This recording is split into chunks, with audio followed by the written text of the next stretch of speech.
Why We Love the Wrong People, Understanding Emotional Patterns and Breaking Toxic Cycles. By T.M. Light.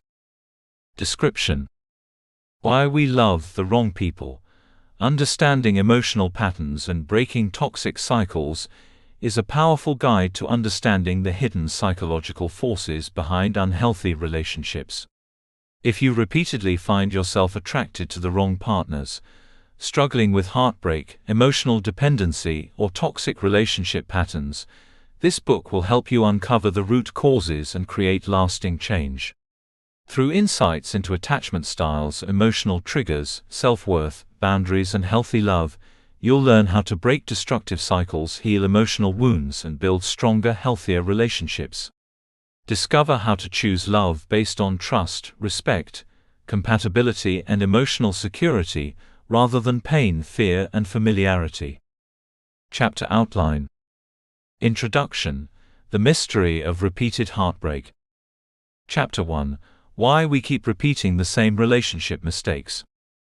Chapter 2: Childhood Lessons About Love. Chapter 3: The Psychology of Attraction. Chapter 4: Red Flags We Ignore and Why. Chapter 5: The Hidden Wounds Driving Toxic Relationships. Chapter 6: Understanding Toxic Relationship Dynamics. Chapter 7: Breaking Free from Emotional Triggers. Chapter 8: Rebuilding Self-Worth and Self-Love. Chapter 9: Choosing Healthy Relationships. Chapter 10: Creating a New Relationship Story. Conclusion: Love doesn't have to hurt. Introduction: The Mystery of Repeated Heartbreak. If love is supposed to bring happiness, why do so many people find themselves trapped in a cycle of disappointment, confusion, and heartbreak? Perhaps you have asked yourself this question before. Maybe you have looked back on your relationship history and noticed a painful pattern. Different faces, different names, different circumstances, yet somehow the ending always feels familiar. You promise yourself that the next relationship will be different. You tell yourself that you have learned from the past. You believe you will recognize the warning signs sooner.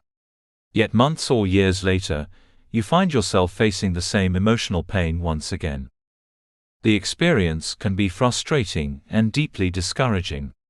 Many people begin to wonder if they are simply unlucky in love. Others blame themselves entirely, believing they are somehow broken or incapable of making healthy relationship choices. Some conclude that true love simply does not exist for them. But what if the answer is something entirely different? What if the relationships you choose are not random accidents? What if there are hidden emotional patterns operating beneath your conscious awareness, quietly influencing your decisions, attractions, and behaviors? The truth is that repeated heartbreak is rarely the result of bad luck alone. More often, it is the result of psychological patterns that have developed over many years. These patterns shape who attracts us, who we trust, who we pursue, and even who we struggle to let go of. Until we understand these patterns, we often continue repeating them without realizing it. This book is about uncovering those hidden patterns. It is about understanding why we sometimes love people who hurt us, ignore people who are good for us, and become emotionally attached to relationships that fail to meet our deepest needs. Most importantly, it is about learning how to break free. One of the biggest myths about unhealthy relationships is the belief that only naive or emotionally unaware people end up in them. Society often assumes that intelligent people should know better. We imagine that successful, educated, and self-aware individuals are somehow protected from poor relationship choices. Reality tells a different story. Some of the brightest, most accomplished people repeatedly find themselves involved with emotionally unavailable partners, manipulative individuals, or relationships that drain their happiness and self-esteem. Why does this happen? The answer is simple yet powerful. Intelligence does not eliminate emotional conditioning. You can be highly educated and still carry emotional wounds from childhood. You can be successful in your career and still struggle with fears of abandonment. You can understand relationship advice intellectually and still find yourself attracted to people who trigger unhealthy emotional patterns. Human beings are not driven solely by logic. We are emotional creatures. Much of what influences our romantic decisions happens below the surface of conscious awareness. This is why many people find themselves saying things like, "I knew they were wrong for me, but I couldn't walk away." They are not describing a lack of intelligence. They are describing the powerful influence of emotional programming. Understanding this truth is liberating because it removes the shame that often accompanies relationship struggles. You are not weak because you have made unhealthy relationship choices. You are human. The goal is not self-blame. The goal is self-understanding. Another important concept that will be explored throughout this book is the difference between attraction and compatibility. Many people assume these two things are the same. They are not.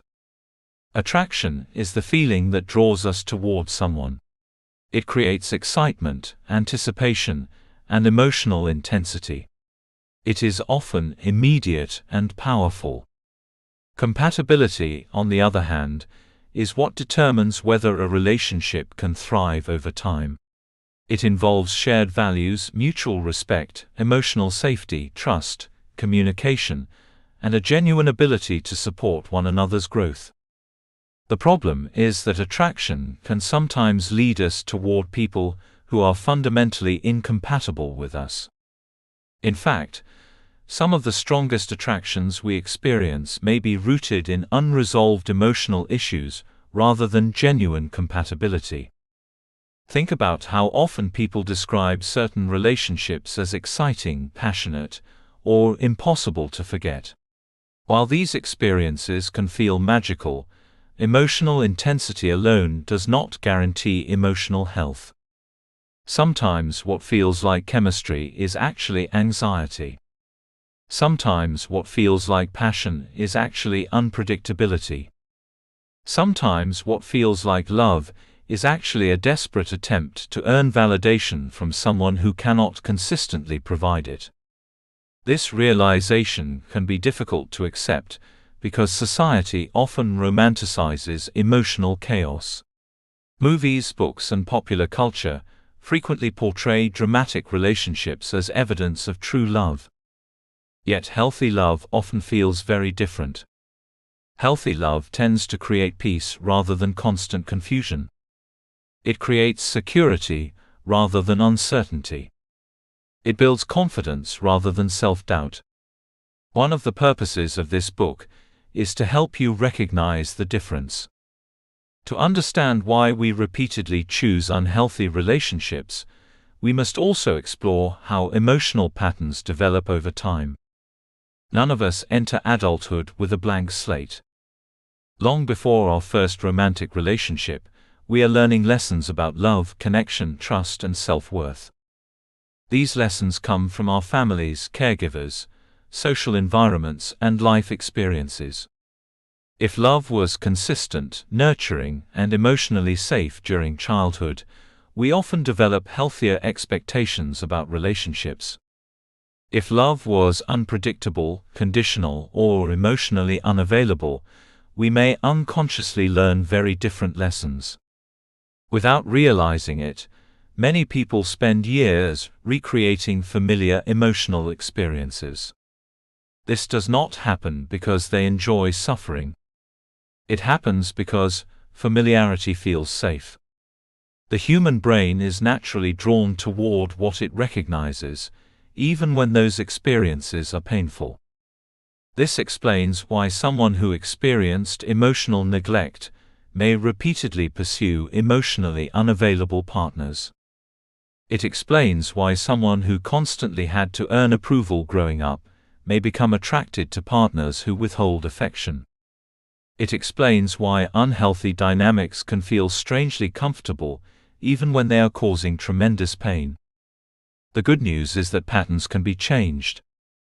Awareness creates choice. And choice creates transformation. Unfortunately, many people underestimate the true cost of remaining trapped in toxic relationship cycles. The damage extends far beyond temporary heartbreak.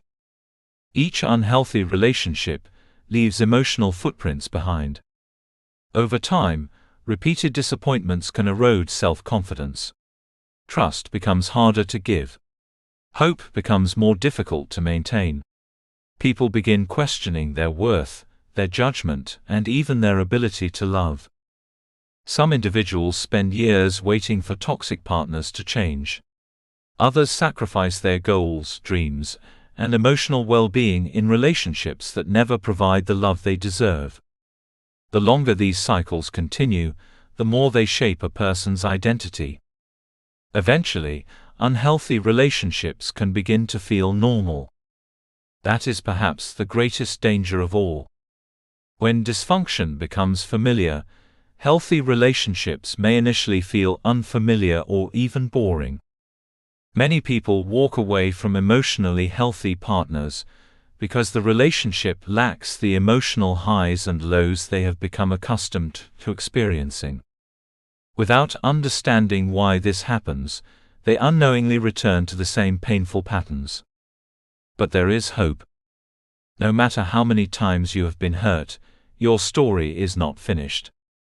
No matter how many mistakes you believe you have made, you are capable of creating a different future. The patterns that brought you here do not have to determine where you go next. Throughout this book, we will explore the hidden psychological forces that influence relationship choices.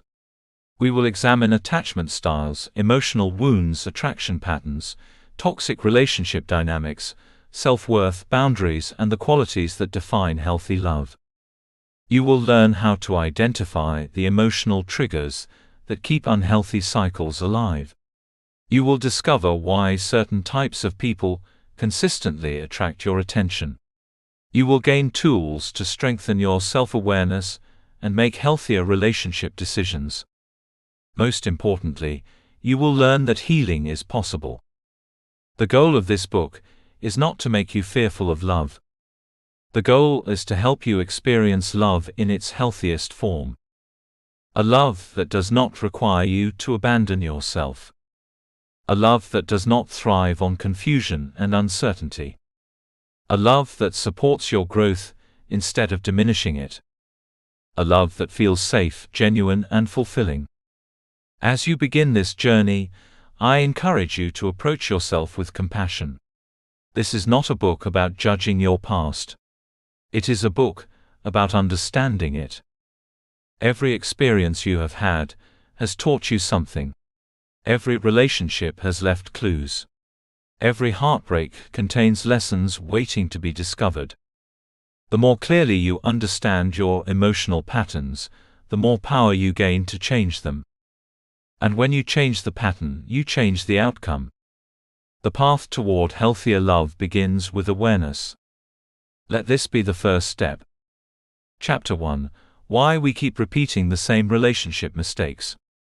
There comes a moment in many people's lives when they look back at their relationship history and ask a painful question. Why does this keep happening to me? The names may be different. The faces may change. The circumstances may vary. Yet somehow the emotional outcome feels strangely familiar. The excitement at the beginning eventually turns into disappointment. The hope slowly becomes frustration. The promises are replaced by heartbreak. After the relationship ends, there is often a period of reflection during which a person vows that next time will be different. Next time they will choose better. Next time they will recognize the warning signs. Next time they will avoid getting hurt. Yet months or years later, they find themselves facing a similar situation once again. This experience can be incredibly discouraging. Many people begin to wonder if they are cursed when it comes to love. Others convince themselves that all relationships are destined to fail. Some become deeply critical of themselves and conclude that they simply attract the wrong people. But what if the problem is not bad luck? What if there is a deeper explanation? What if the relationships we repeatedly choose are connected to emotional patterns that have been influencing us for years, perhaps even decades? Understanding this possibility is one of the most important steps toward creating healthier relationships. Before we can change our choices, we must first understand why we make them. The truth is that relationship mistakes are rarely random. They often follow predictable patterns. The good news is that once a pattern becomes visible, it can be changed. The first step toward breaking unhealthy cycles is recognizing that relationship patterns exist. Most people think of relationships as separate experiences. They see each partner as an entirely new chapter. While every relationship is unique in certain ways, the emotional dynamics often follow familiar scripts. Imagine someone who repeatedly falls in love with emotionally unavailable partners. One relationship may involve a partner who avoids commitment. Another may involve someone who constantly prioritizes work over the relationship. A third may involve someone who sends mixed signals and creates uncertainty. On the surface, these individuals appear completely different. Yet beneath the surface, the emotional experience remains remarkably similar. In each case, the person is pursuing someone who cannot consistently provide emotional security. The details change, but the pattern stays the same. This is how relationship patterns operate. They are not about choosing the exact same person repeatedly. They are about recreating similar emotional experiences with different people. Someone else may repeatedly find themselves in relationships where they feel responsible for fixing their partner's problems. Another person may continually attract controlling partners.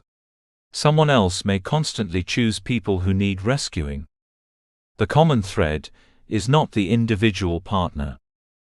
The common thread is the emotional dynamic. Many people resist this idea at first because it can be uncomfortable. It is easier to believe that every failed relationship was caused entirely by someone else's flaws. While other people certainly contribute to relationship problems, personal patterns also play a role. Recognizing this truth is not about assigning blame. It is about reclaiming power. When everything is viewed as bad luck, there is little room for change. When patterns are identified, transformation becomes possible.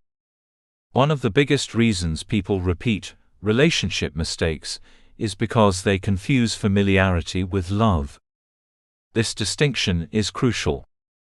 Many of us grow up believing that love should feel natural and effortless. We assume that if someone feels familiar, they must be right for us. Unfortunately, familiarity is not always a reliable guide. Something can feel familiar and still be unhealthy. In fact, many toxic relationships feel familiar from the very beginning. The reason is simple. Human beings are deeply influenced by their early emotional experiences. The environments we grow up in shape our expectations about relationships, often without our awareness. If affection was inconsistent during childhood, inconsistency may feel normal in adulthood. If approval had to be earned, relationships that require constant effort may feel natural. If emotional availability was rare, emotionally unavailable partners may seem strangely attractive. This does not happen because people consciously seek pain. It happens because familiarity creates a sense of recognition. The mind often interprets recognition as safety, even when the experience itself is unhealthy. Think about how many people describe feeling an instant connection with someone who ultimately becomes a source of heartbreak. They often say things like, "I felt like I had known them forever." While genuine connection certainly exists, instant familiarity is not always evidence of compatibility. Sometimes it is evidence that the person fits an old emotional blueprint. This is one of the most important lessons in relationship growth. Familiarity and genuine love are not the same thing. Genuine love is built on trust, respect, emotional safety, honesty, and mutual growth. Familiarity is simply recognition. The two can coexist, but they are not identical. Learning to distinguish between them can completely transform your romantic life.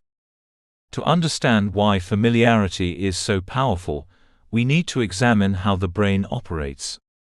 The human brain is designed to seek efficiency. It constantly creates shortcuts based on previous experiences. These shortcuts help us navigate the world without having to analyze every situation from scratch. This process is incredibly useful in many areas of life. However, it can create problems in relationships. The brain naturally gravitates toward what it already understands. Familiar experiences require less mental effort than unfamiliar ones. This means that even when a familiar pattern causes pain, the brain may still perceive it as more comfortable than something completely new. This explains why people often remain in unhealthy relationships long after recognizing the problems. The known feels safer than the unknown. The familiar feels less frightening than uncertainty. Imagine someone who spent years in relationships filled with emotional highs and lows. They eventually meet a kind, consistent, emotionally available person. Logically, this new partner appears to be a much healthier choice. Yet something feels different. There is less drama, less unpredictability, less emotional chaos. Instead of feeling excited, the relationship may initially feel boring. Many people become confused by this reaction. They assume the absence of intense emotional highs means the relationship lacks chemistry. In reality, what they are experiencing may simply be emotional unfamiliarity. Healthy love often feels different from what they have known in the past. Because it is unfamiliar, it can take time for the brain to recognize it as safe and desirable. This is one reason personal growth requires patience. Sometimes the healthiest choice does not immediately feel the most exciting. Sometimes growth means learning to trust peace instead of chasing chaos. Another important aspect of breaking relationship patterns involves recognizing recurring themes from the past. Most people focus heavily on the differences between relationships. Growth occurs when we start examining the similarities. Consider your relationship history for a moment. Were there common emotional experiences that appeared repeatedly? Did you often feel unseen? Did you constantly work for approval? Did you repeatedly attract partners who struggled with commitment? Did you frequently find yourself sacrificing your own needs? Did you spend years trying to prove your worth? The answers to these questions often reveal valuable insights. Patterns leave clues. Every relationship tells a story, but when several relationships share similar themes, those themes deserve attention. The goal is not to criticize yourself. The goal is to become curious.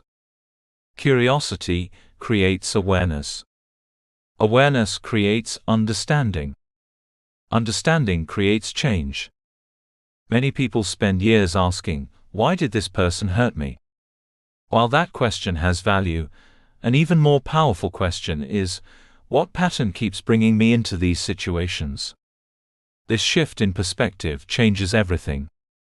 Instead of viewing yourself as a victim of random circumstances, you become an active participant in your own growth. You begin looking beneath the surface. You start identifying the emotional needs, beliefs, and fears influencing your decisions. That level of self-awareness is incredibly empowering. One of the most persistent myths about relationships is the belief that every failed relationship is completely unique. At first glance, this idea appears reasonable. After all, every person is different. Every relationship contains its own set of experiences. However, while the details may vary, many failed relationships share common emotional foundations. People often repeat the same mistakes while wearing different disguises. Someone who fears abandonment may repeatedly tolerate unhealthy behavior because they are afraid of being alone. Someone who struggles with self-worth may repeatedly seek validation from partners who are unable to provide it. Someone who equates love with sacrifice may repeatedly give too much and receive too little. The external circumstances change. The internal pattern remains. Recognizing this truth is not meant to diminish the uniqueness of your experiences. Instead, it helps reveal the deeper forces operating beneath them. When you stop viewing each heartbreak as an isolated event, you begin seeing the larger picture. You begin understanding how your emotional history influences your present choices. This understanding is not meant to create guilt. It is meant to create freedom. The moment you identify a pattern, you create the possibility of interrupting it. The moment you become aware of a cycle, you gain the ability to choose differently. The moment you understand your emotional blueprint, you can begin redesigning it. This is where hope enters the story. Many people believe their relationship history determines their future. They assume that because they have made unhealthy choices in the past, they will continue making them forever. Nothing could be further from the truth. Patterns are powerful, but they are not permanent. Human beings possess an extraordinary capacity for growth. Every day, people break cycles that have existed for generations.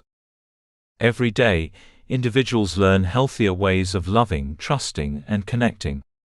Every day, people discover that they are capable of creating relationships that once seemed impossible. The first step is awareness.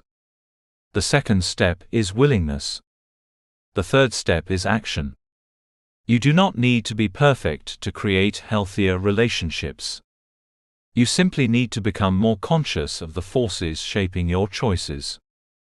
As you move forward through this book, you will discover that many of the attractions, fears, habits, and relationship struggles you experience have deeper roots than you may realize.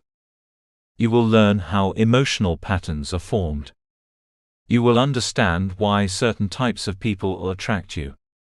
You will recognize how old wounds influence present decisions. Most importantly, you will discover that your past does not have to control your future. The relationships you have experienced so far are chapters in your story, but they are not the entire story. You have the power to learn from them. You have the ability to grow beyond them. You have the opportunity to create something different. The cycle of repeated heartbreak can end. The pattern of unhealthy relationships can be broken. The journey begins with a simple but life-changing realization. What keeps repeating can be understood, and what can be understood can be changed. The moment you recognize the pattern is the moment you begin to step outside of it. And that moment may be the beginning of the healthiest chapter of your life. Chapter 2: Childhood Lessons about Love.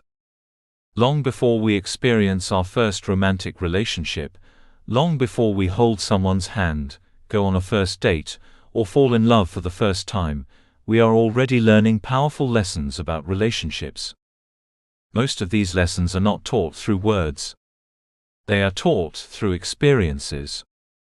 As children, we carefully observe the people around us. We watch how love is expressed. We notice how conflicts are handled. We absorb messages about trust, safety, affection, acceptance, and belonging.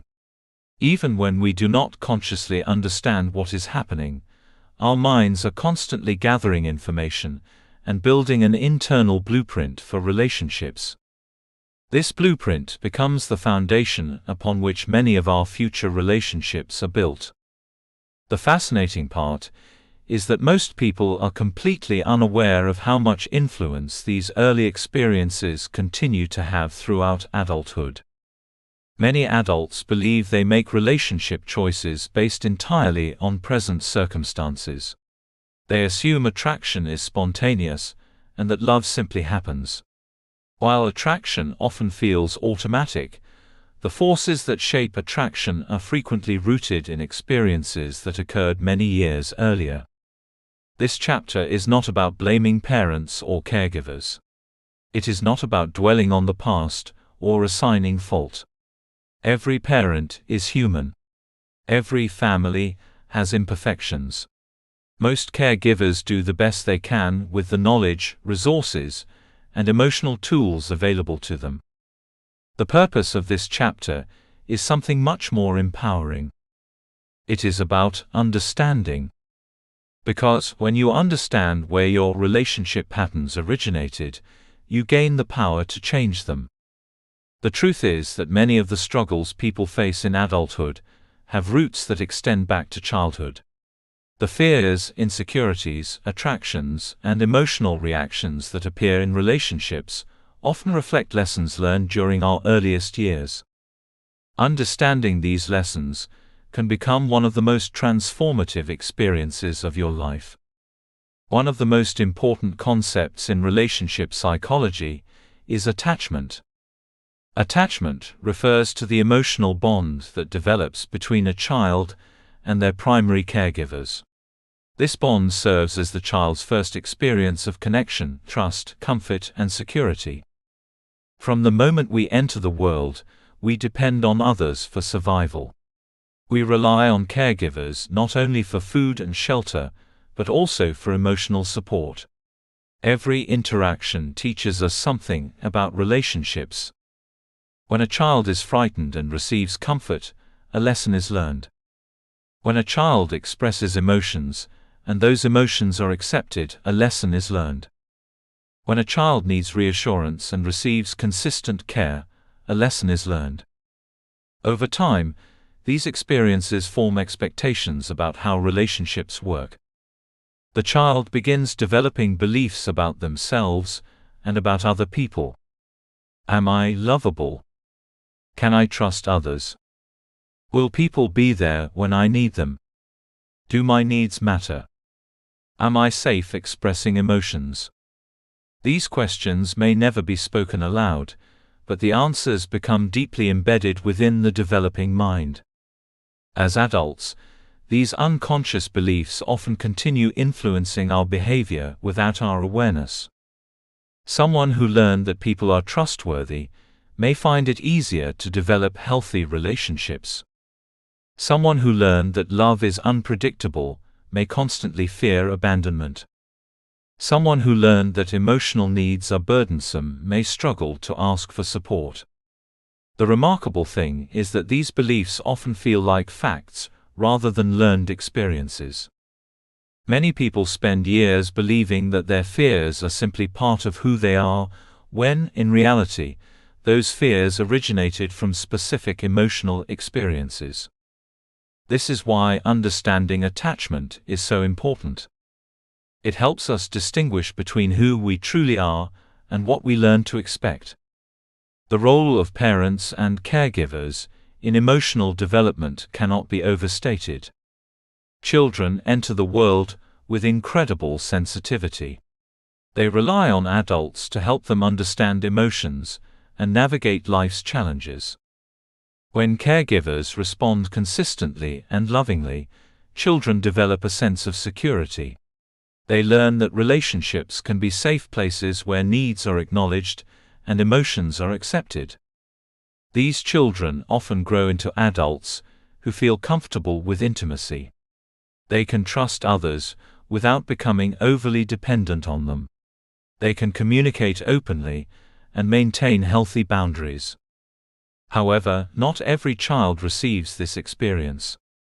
Some children grow up with caregivers who are emotionally unavailable. Others experience inconsistency, unpredictability, criticism, or overprotection. These experiences can shape relationship expectations in profound ways. Consider a child whose caregiver is loving one day but distant the next. The child never knows what to expect. As a result, they become highly sensitive to changes in mood and behavior. As an adult, this person may become hypervigilant in relationships. They may constantly analyze text messages, facial expressions, and tone of voice for signs of rejection. They are not overly sensitive because something is wrong with them. They are responding to lessons learned long ago.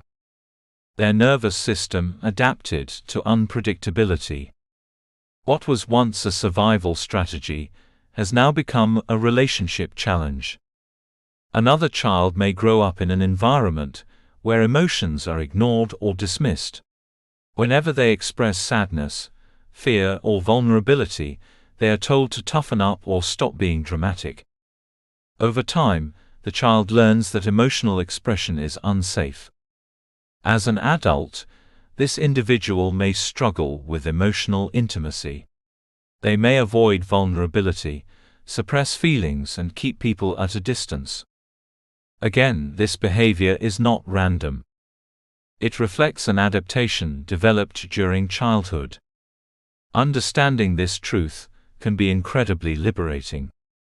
Instead of viewing your struggles as personal flaws, you begin recognizing them as learned responses. And what is learned can be unlearned. One of the most overlooked influences on adult relationships is emotional neglect. Unlike obvious forms of mistreatment, emotional neglect can be difficult to identify because it often involves what did not happen rather than what did happen. A child may have had food, clothing, shelter, and educational opportunities. On the surface, everything appears fine. Yet something important may have been missing. Perhaps no one asked how they felt. Perhaps their emotions were consistently ignored. Perhaps their achievements received attention, but their inner world did not. Perhaps they learned that their value depended on performance, rather than simply being themselves. These experiences can leave deep emotional marks. Many adults who experienced emotional neglect struggle to identify their own needs. They become experts at caring for others while neglecting themselves. They often enter relationships hoping someone will finally provide the emotional connection they missed growing up. Unfortunately, this desire can make them vulnerable to unhealthy relationships. When emotional hunger exists, even small amounts of affection can feel overwhelming. People who have been emotionally deprived often mistake attention for love. They may tolerate poor treatment simply because they are afraid of losing the connection. This is why healing emotional neglect requires learning an important lesson. Your worth does not depend on another person's ability to recognize it. You were worthy before anyone loved you. You remain worthy, regardless of who chooses to stay or leave. Another powerful influence on adult relationships is inconsistency. Children thrive on predictability. Consistent care helps them develop a sense of security. When care is inconsistent, uncertainty becomes normal. A child who never knows when affection will be available often becomes focused on earning love. They learn to work for approval. They become highly attentive to other people's needs. They may develop a deep fear of rejection. As adults, these individuals often find themselves attracted to emotionally unavailable partners. This attraction can seem confusing. Why would someone choose a person who cannot fully meet their needs? The answer often lies in familiarity. The emotional uncertainty feels familiar. The challenge of earning affection feels familiar. The cycle of hope and disappointment feels familiar. Without realizing it, they are recreating emotional experiences they learned during childhood. The goal is not to judge these patterns. The goal is to recognize them. Awareness is the beginning of freedom. Overprotection can also influence relationship choices in surprising ways. Many people assume that overprotection is always beneficial because it comes from a place of care. While protective instincts are natural, excessive protection can sometimes limit emotional development. Children need opportunities to face challenges, solve problems, and develop confidence in their abilities. When caregivers constantly intervene, children may struggle to develop trust in themselves. As adults, they may seek partners who make decisions for them or provide constant reassurance. They may doubt their own judgment and become overly dependent on others for validation. The irony is that genuine love should strengthen your confidence, not replace it. Healthy relationships support independence as well as connection. They encourage growth rather than dependency.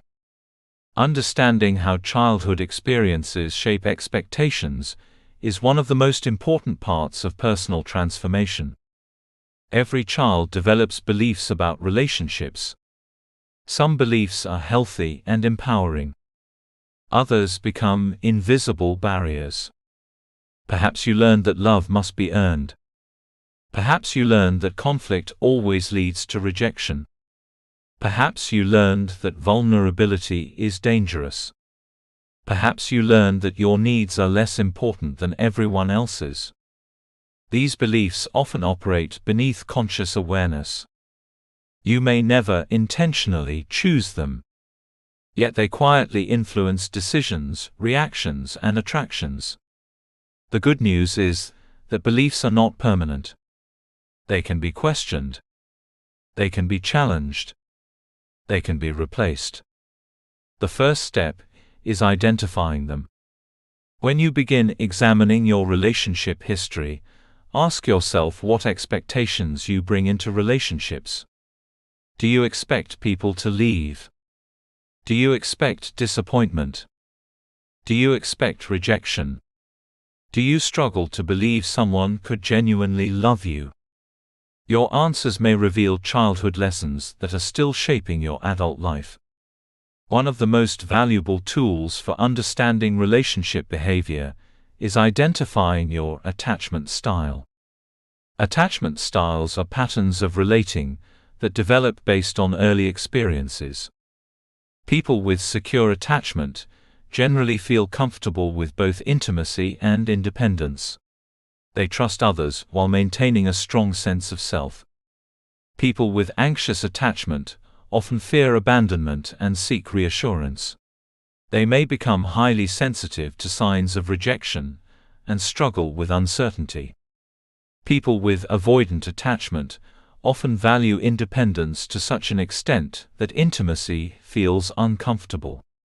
They may withdraw emotionally when relationships become too close. Some individuals display a combination of anxiety and avoidance, creating conflicting desires for both connection and distance. Understanding your attachment style is not about placing yourself into a box. It is about increasing self-awareness. Your attachment style helps explain why certain situations trigger strong emotional reactions. It helps explain why some relationships feel irresistible, while others feel uncomfortable. Most importantly, it helps you understand what areas may need healing. Attachment styles are not life sentences. They are starting points. Many people assume they are stuck with the relationship patterns they developed during childhood. This belief is false. Human beings possess an incredible capacity for growth and change. The brain remains adaptable throughout life. New experiences create new pathways. Healthy relationships can teach new lessons. Self-awareness can challenge old assumptions. Healing can transform expectations. The goal is not to erase your past. The goal is to understand it. Your childhood experiences shaped you, but they do not define your future. You are not doomed to repeat the same patterns forever. You are not trapped by the lessons you learned years ago. Every insight creates new possibilities. Every moment of awareness weakens the grip of old conditioning. Every healthy choice strengthens a new path forward. As you continue this journey, remember that understanding your childhood lessons is not an exercise in blame. It is an act of compassion. It allows you to see yourself more clearly. It allows you to understand why certain relationships affected you so deeply. It allows you to recognize that many of your struggles were never signs of weakness. They were signs of adaptation. You learned what you needed to learn in order to survive your environment. Now you have the opportunity to learn something new. You can learn that love does not need to be earned. You can learn that your needs matter. You can learn that healthy relationships do not require constant anxiety. You can learn that vulnerability is not weakness. You can learn that you are worthy of consistent, respectful, and genuine love. The lessons of childhood may have written the first chapters of your relationship story, but they do not have the power to write the ending. That part belongs to you. And with awareness, healing, and courage, you can create a relationship story far healthier, happier, and more fulfilling than anything your younger self ever imagined. Chapter 3: The Psychology of Attraction. Have you ever met someone who seemed perfect for you on paper, yet you felt little or no attraction toward them? At the same time, have you ever felt irresistibly drawn to someone who later caused you tremendous pain? If so, you are not alone. This is one of the most confusing aspects of human relationships. Many people assume that attraction is a reliable guide. They believe that if they feel a powerful connection to someone, it must mean that the person is right for them. After all, attraction feels natural. It feels spontaneous. It feels authentic. Yet attraction can sometimes lead us toward people who are incapable of giving us the healthy, secure, and fulfilling love we truly need. This reality raises an important question: why are we often attracted to people who are not good for us? The answer lies in understanding the psychology of attraction.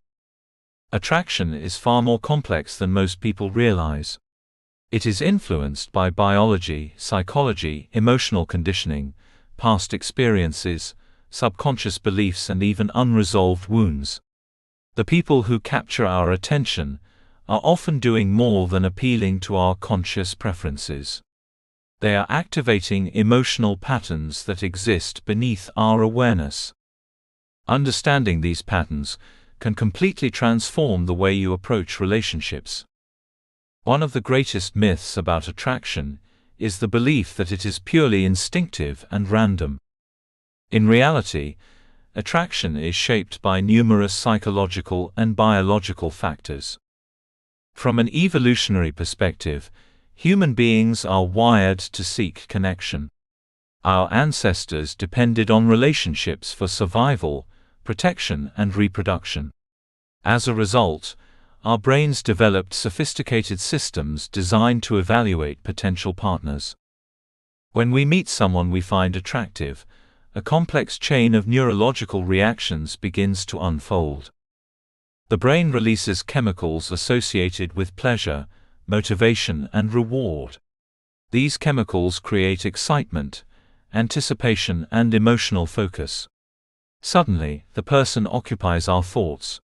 We look forward to seeing them. Their attention feels rewarding. Their approval feels meaningful. This experience can be incredibly powerful. In many ways, attraction resembles a biological motivational system. It encourages us to pursue connection and invest emotional energy in another person. However, Biology alone does not determine who attracts us. Our personal history also plays a major role. Two people can meet the same individual and have completely different reactions. One person may feel intensely attracted, while the other feels nothing at all. Why? Because attraction is filtered through our unique emotional experiences. Our minds are constantly comparing present experiences to emotional templates formed throughout our lives. These templates influence who feels familiar, exciting, safe, desirable, or emotionally significant. In many cases, attraction is less about who a person truly is and more about what they represent psychologically. This is why understanding attraction requires looking beyond physical appearance. The most powerful attractions often originate in the emotional world. One of the biggest mistakes people make is confusing chemistry with emotional health. Chemistry is often celebrated as the ultimate sign of compatibility. Movies, novels, and popular culture frequently portray instant chemistry as proof that two people are destined to be together. The reality is far more complicated. Chemistry simply means that something within us is responding strongly to another person. It does not automatically indicate that the relationship will be healthy. It does not guarantee mutual respect. It does not ensure emotional maturity. It does not promise long-term compatibility. It merely signals that a powerful emotional reaction is taking place. This distinction is crucial. Many people spend years chasing chemistry while overlooking emotional health. They become captivated by intensity and excitement. They interpret strong emotional reactions as evidence of love. Unfortunately, chemistry can exist in both healthy and unhealthy relationships. A relationship may be overflowing with chemistry and completely lacking in trust. It may be filled with passion but devoid of respect. It may generate intense excitement while simultaneously creating anxiety, insecurity, and emotional exhaustion. Healthy love requires more than chemistry. It requires consistency. It requires emotional safety. It requires communication. It requires mutual effort and genuine care. When chemistry exists without these qualities, relationships often become unstable. This is why some of the most exciting relationships eventually become the most painful. The excitement was real. The attraction was real. But the foundation was weak. One of the most fascinating aspects of attraction is the role unpredictability plays in creating excitement. Human beings naturally crave certainty.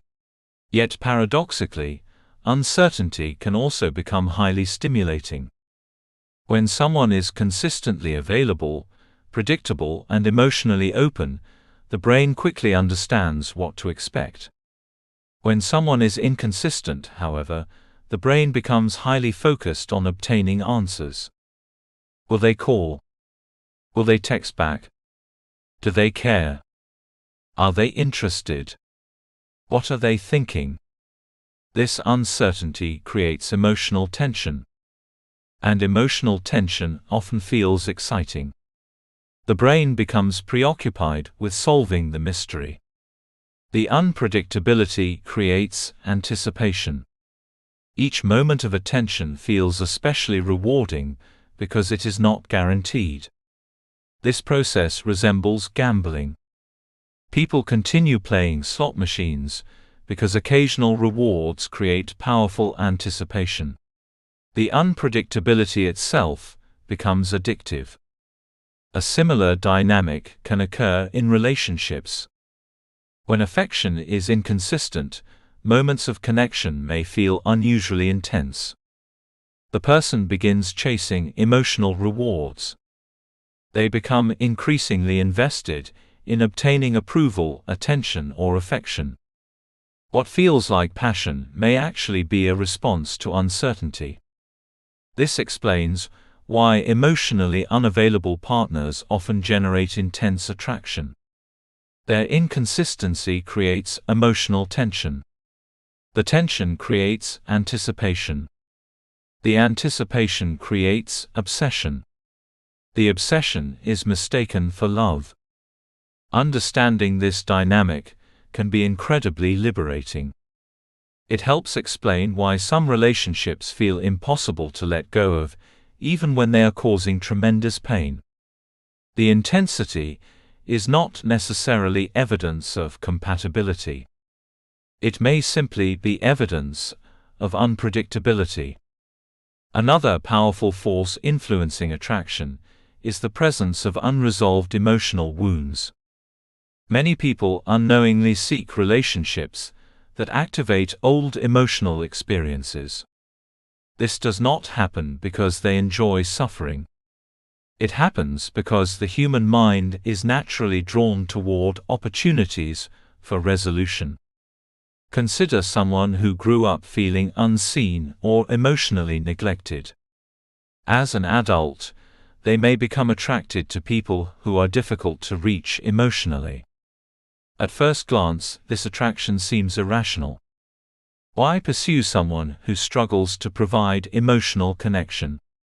The answer lies in the subconscious desire to finally obtain what was missing.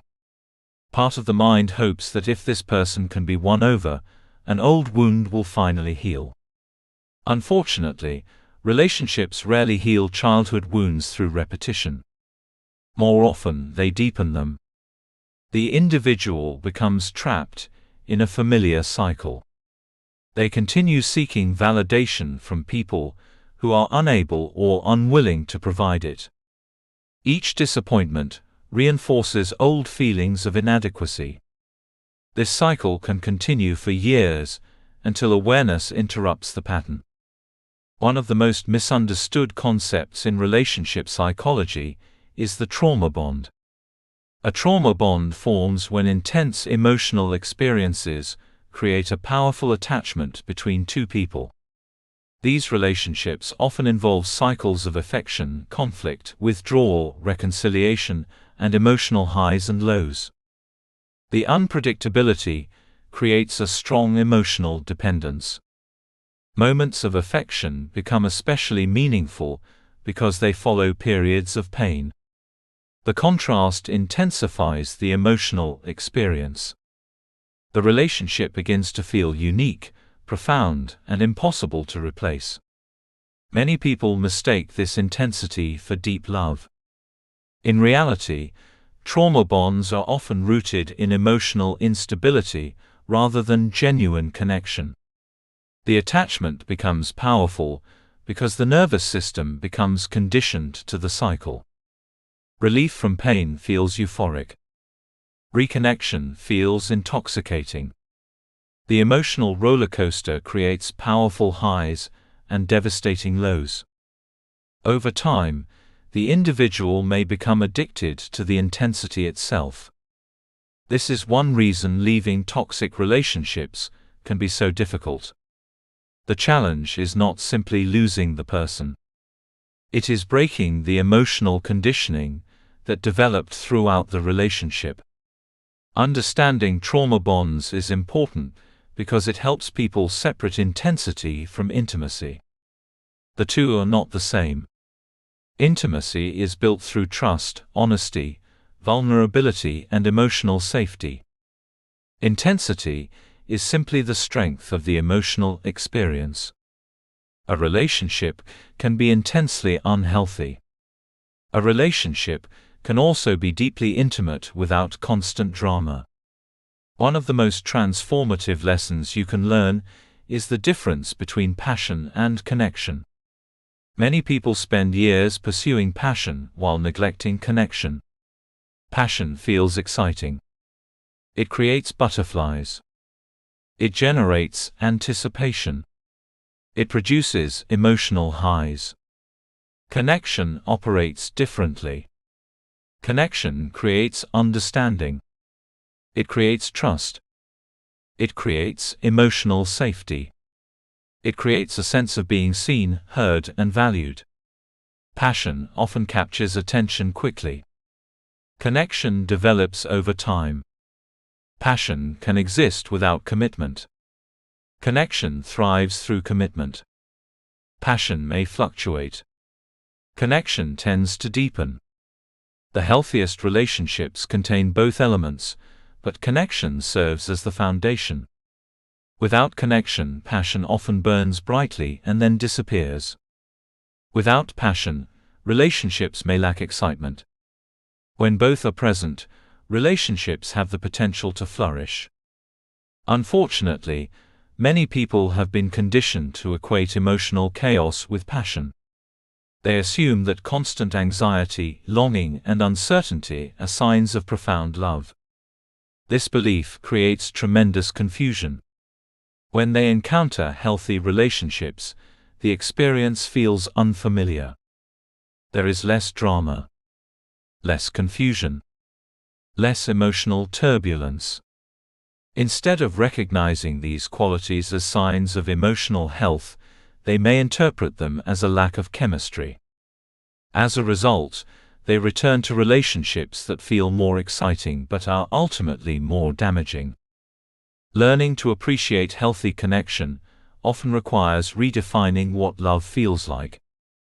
Healthy love is not usually characterized by constant emotional extremes. It is characterized by stability. It is characterized by trust. It is characterized by mutual support. It creates room for growth rather than constant survival. For many people, this realization changes everything. They begin recognizing that peace is not boredom.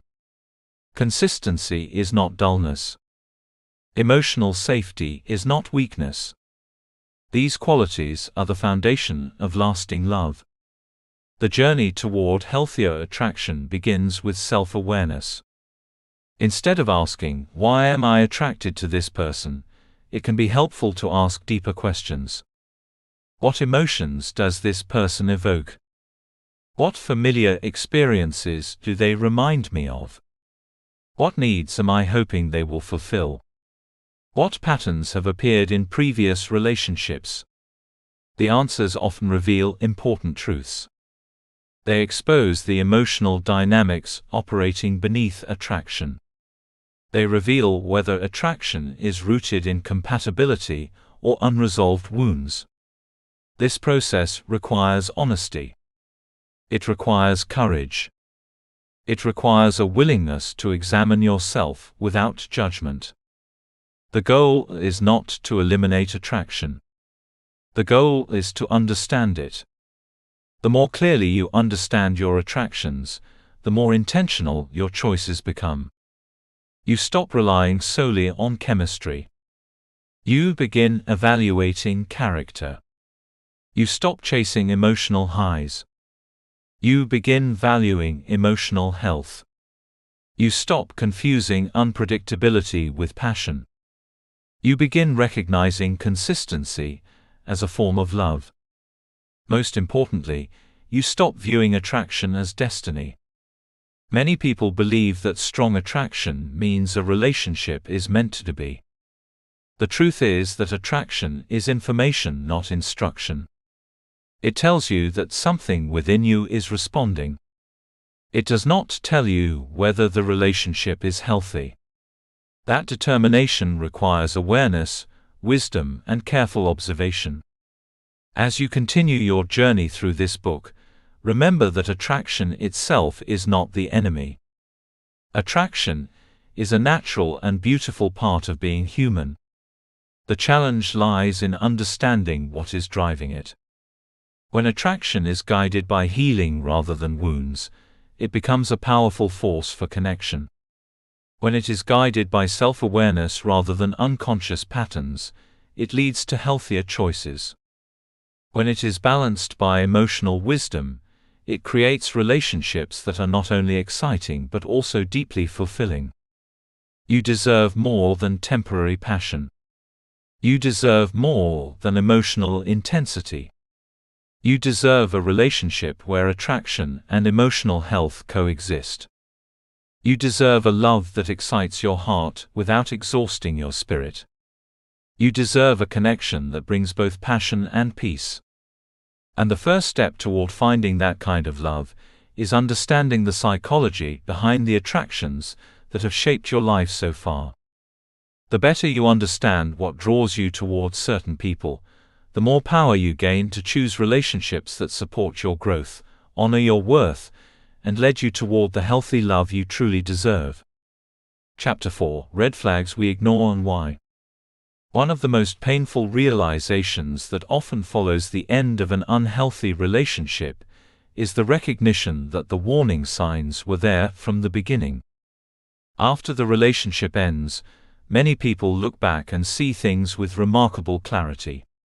They remember moments they dismissed, behaviors they excused, and instincts they ignored.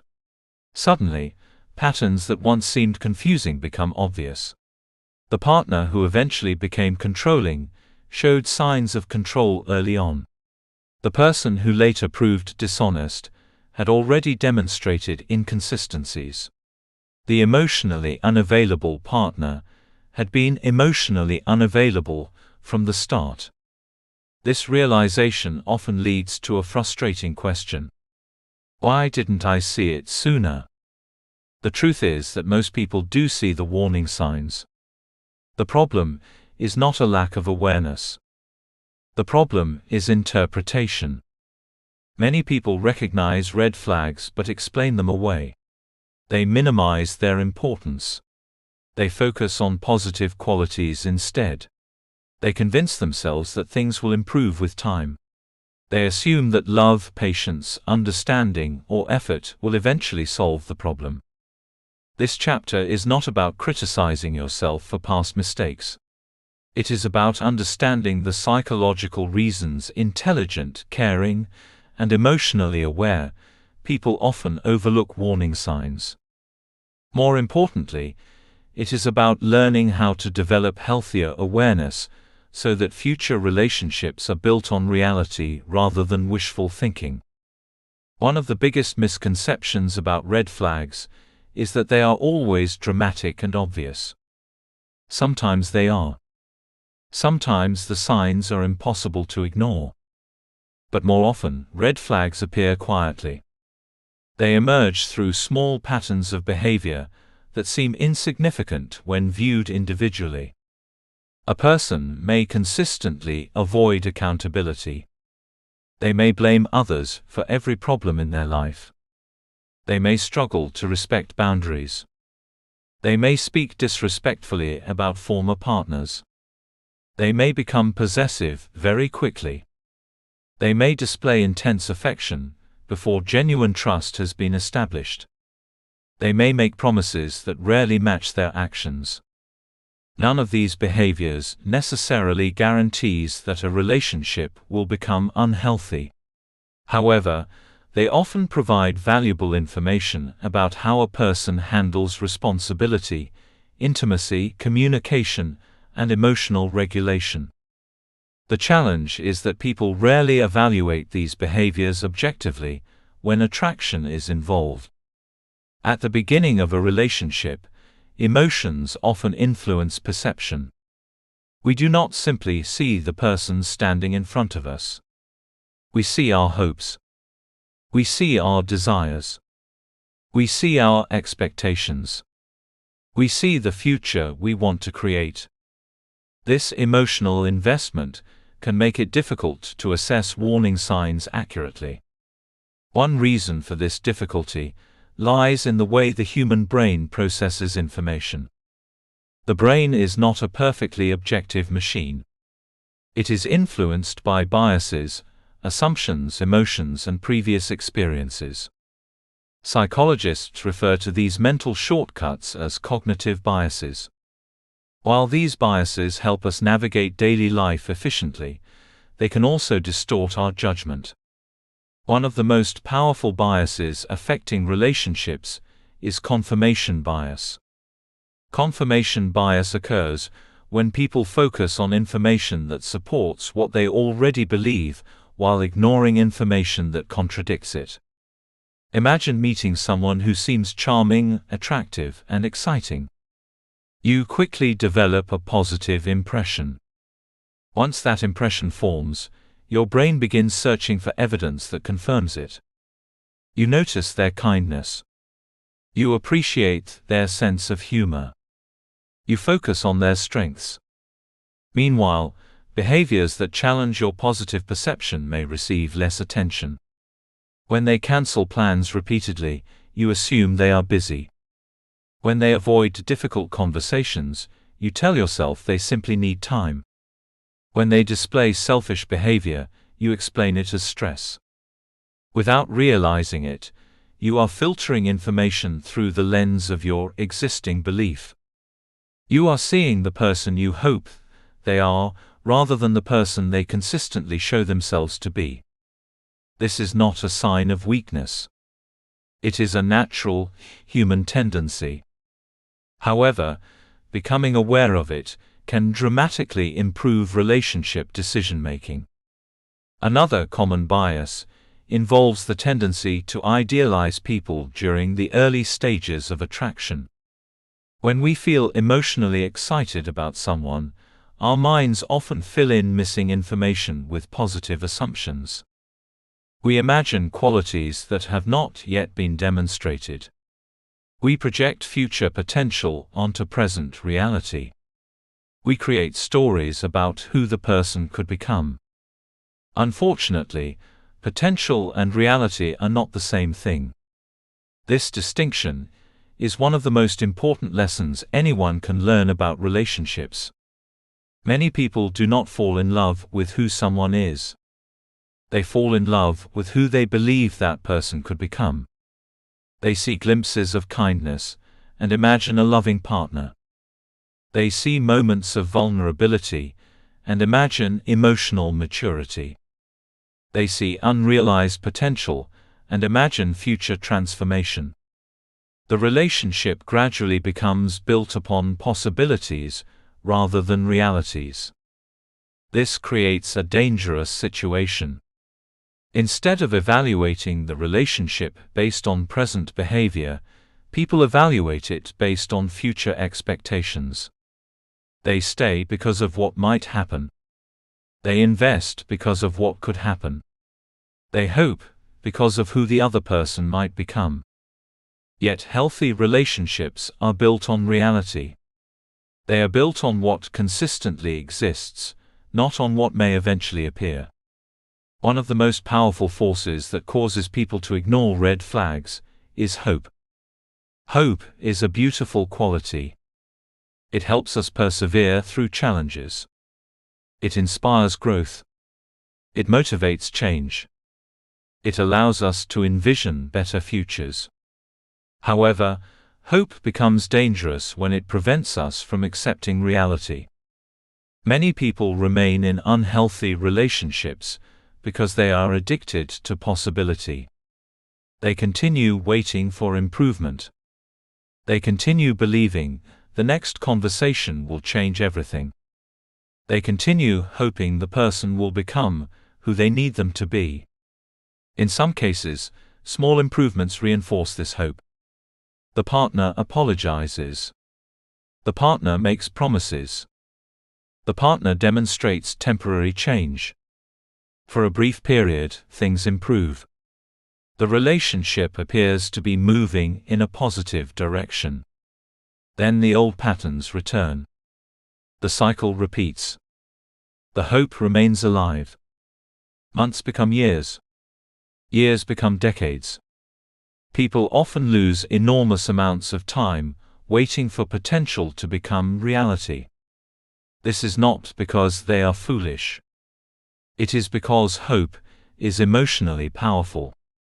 Hope allows people to endure circumstances that would otherwise feel unbearable. The challenge is learning when hope is helping and when hope is preventing growth. Healthy hope acknowledges reality. Unhealthy hope denies it. Healthy hope recognizes challenges while remaining optimistic. Unhealthy hope refuses to accept consistent patterns. Understanding this distinction can save years of emotional pain. Another major reason people overlook red flags is loneliness. Loneliness is one of the most powerful emotional experiences human beings face. We are wired for connection. We long to be understood, valued, accepted, and loved. When loneliness becomes intense, it can influence decision-making in profound ways. A lonely person may lower standards they would normally maintain. They may tolerate behavior they would otherwise reject. They may ignore concerns because the fear of losing the relationship feels greater than the discomfort of staying in it. Loneliness changes perspective.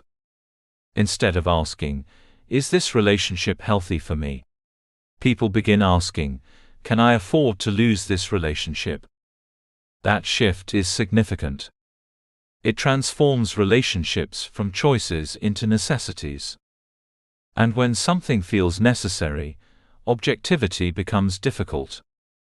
Many people remain in unhealthy situations, not because they are happy, but because they fear being alone. The fear of loneliness convinces them that any relationship is better than no relationship. Yet this belief often creates tremendous suffering. Being alone and feeling lonely are not the same thing. Many people feel deeply lonely within unhealthy relationships. Despite having a partner, they feel unseen. Despite having companionship, they feel disconnected. Despite sharing their lives with someone, they feel emotionally isolated. A relationship cannot eliminate loneliness if genuine connection is absent. True connection requires emotional presence, mutual respect, and authentic understanding. Without those qualities, companionship alone is not enough. Closely connected to loneliness is the fear of being alone. For some people, being single feels uncomfortable. For others, it feels terrifying. This fear can originate from many sources. Some people fear social judgment. Others fear abandonment.